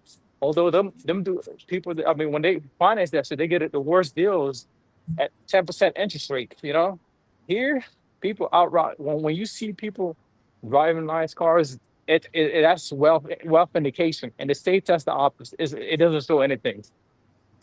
Hmm. Because they're Yeah, that's Well, paying the I mean, cash. biggest misconception, man. A lot of I people would. think. I'm sorry. Sorry, I would say that's absolutely correct. Like I said, and we were talking about earlier with import taxes and everything else. If Yeah. most of these people have to pay for their car before they even ship it here, Hmm. and then they got to pay the import tax in order to get it here and actually drive it. So So they're paying yeah, the a lot of those people, when you see wealthy looking vehicles, those are paid for. cash. Wow. That ain't being financed. That's interesting. Yeah, Yeah, man. Like it's like it's Buck it's, was it's saying, I think the biggest misconception is like you think a lot of guys think because they're American, they just gonna instantly have like all these like women just throwing themselves at us, and you gotta remember you're competing with the local guys, and like no homo, man, but you got guys in these countries that take care of themselves. You know what I'm saying? Like yeah, they yeah. they handsome, they be in the gym, they got the Hmm. bag, they got the status on Yeah. Instagram and all these social medias and all that. So you can't just be some 300-pound ugly motherfucker, what I mean, and just think you're gonna have a princess. You know what I'm saying? Like you gotta put in some type of work. And you gotta be able to communicate. I mean, hell, you ain't gotta be fluent, but you gotta know how to say something else besides Quanta Cuesta, de Donde Eres. You know what I'm saying? You gotta know more than that. Like Yeah. you gotta have some type of substance, man. Like, yeah, because like you gotta at least know the language, man. Because that Google Translate thing, it gets tiring, man. Like Oh that yeah. Google Translate shit. When you do that, bro, you're gonna get tired. The chick is gonna get tired. You're gonna get tired of translating that through Google Apps every time you pop in and pasting what's he trying to say. And I'm You like, mean bro, bonita yeah, yeah, mujer? yeah, y'all should learn the language because if that Google Translate is not gonna work, you see what I'm saying? So it's like learn the language, first because it makes everything easier for you guys, Well, So it does work. It gets You that ain't free want to be having time. your phone now. You might get that shit snatched. You might be in the middle of a Google Translate and the dude on Moto just yeah, snatched your shit. yeah, Hmm. facts. That's that shit quick, and you don't want to constantly just having the Google Translate or your phone out every time because these dudes, man, they slick as fuck. They looking everywhere. They constantly on the lookout, and when they see your phone out, they just taking that shit, bro. So Well, I mean, a yeah, lot of but yeah, content is a lot of but yeah, content man, is it's catered it's a vibe, man. Like I said, um it's definitely a vibe because I haven't been back over here since what is it? Just before the pandemic. Um, that's what is it? 5 years since 5 years. So I haven't been back because I was before the pandemic. I was coming to Colombia like I've been there like several times before the pandemic. This is my first time back, after 5 years. So but yeah, man, it's a quite different vibe, man. The experience is different. The people are friendly. The one thing I noticed is like, man, people are more patient with us, man. I know like especially if you don't speak the language, they were kind of patient with us. In the States, man, if somebody don't speak English, bro, nobody's gonna be patient with you, bro. Hey, Bro, I was that nobody's gonna guy. be. I was that Yeah, impatient dude. You know what I mean? Like, yeah, yeah, bro. People out here are patient with me. I'm like, ah, dang. If the opposite would happen in the States, like you wouldn't see that in the States like that, man. You know. So Because your conversation is going to be, if you're using Google Translate or you only know basic Spanish or in my case Portuguese, your conversation is going to be the experience is going to be 3 times as long.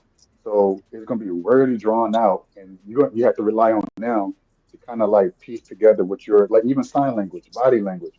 So you have to rely on mhm. like really archaic, really primitive means of communication, and that takes a lot of energy and time on their end more so than it does yours because you rely on them basically for survival. It's a weird thing if you don't know the language Yeah, and you yep, just suddenly drop yep. into an airport just suddenly.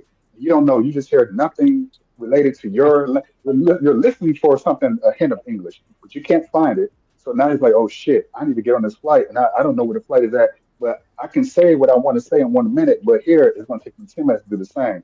So you have to make everything much more elongated in order to communicate properly. And you're right, they are incredibly patient, much more so. I agree with Racket. Even because I think we're just kind of spoiled in a way. We expect everyone, well, they need to learn our language here. And then we Yeah, get mad when we talk to someone. And then it makes, yeah. if we did it to them and we go over there and we realize, oh, they're doing it we're expecting almost for them to do that to us, but they don't. They do the opposite. They have a lot more patience, a lot more empathy, and it's like, Hmm. man, I need to take that Yeah, back with me and be more patient with people who can't speak my language. So they teach you a yeah, lot of things too. But then you're going there for something more than just women, for escorts and just so it's personal development, it's self growth. It's more yeah. than just that women aspect. Although the women are, to be fair, they are the draw. They are the ones that Hmm. draw us to the place. But then it's up to the man to want to expand from just those 3 cities, the one popular areas or whatever in Colombia, and say, okay, I'm just going to go there and want to expand and say, okay, pushing yourself. But I don't think a lot of men travel for that reason. They have this one track mind. I want the women, and I haven't had it in my life, or the quality of women, and that's what they're going for. And it's okay, I think, in the beginning. But I think the problem is that a lot of men are kind of like stuck in that phase. It's like elementary, and then it's like the middle school is like expanding out your territory. You go into the countryside, it's kind of like the advanced level, and you do more bold, risky things. But I think a lot of men are just content in the beginner stages where it's just like the women, the women, the women. And so that's what they cater to a lot of the content. Hey, fellas, I'm Yeah, gonna have to cut it. I'm gonna have to cut it. right. Hey, fellas, I gotta cut this. yeah, it's I'm like so 12 o'clock, ain't it, or one it's o'clock? midnight It's here. 12 Yeah, o'clock. Oh, yeah. Hey, you got yeah. Man, that rolling. baddie over there. You better take care of your business, Yeah, man. yeah. Shit. You better take care of that business, man. I'm I, I'm about to take care of business in a few hours, so letting my chick to wait. but I'm just You saying, know, it's how it is. midnight. You know how it Yeah, is in it's Racket Club. midnight, so I just want to go Yeah, ahead and close it out. It's been a it great was. show. I Oof. appreciate you guys coming up, Bracket Club. I appreciate you participating. I appreciate the panelists and Man, everybody that appreciate you, joined man. the show. Like and share the show. If you haven't joined Racket Club's YouTube channel, please go over and subscribe to Racket Club. He puts out some really good content from Brazil. Great relationship with him and his young girlfriend. And I really appreciate him spending some time with us and sharing his experience so far being in Brazil. But have a safe Brother, trip. Enjoy can you your drop your time. record Go ahead. color? Can you drop your YouTube link? I don't. It's I don't even know how to Ronan. I don't even know how to share my link on here because I'm on StreamYard. It's basically the same spelling. Is your name? Racket Club. My bad. Damn, I don't even know how That's really to. not. See, I'm not that technical on here. All right, let's see. Uh, Oh, cool. Okay. yeah. Here, let me see if I can share it through my YouTube. Hold on. I don't have a YouTube up, but Yeah, Here, I'm about to yeah, share it. yeah. I'm about to drop down, guys. Man, rolling. Yeah, go ahead, do your thing, bro. So I think it's three of us on the panel that's outside the country. So just make that time. valuable, man. It was like that's why I haven't been on panels like the last weeks, or So I'm trying to enjoy the time outside, Yeah, As you you know, enjoy it. should. because As you should. yeah. So, all right, salute, guys, man.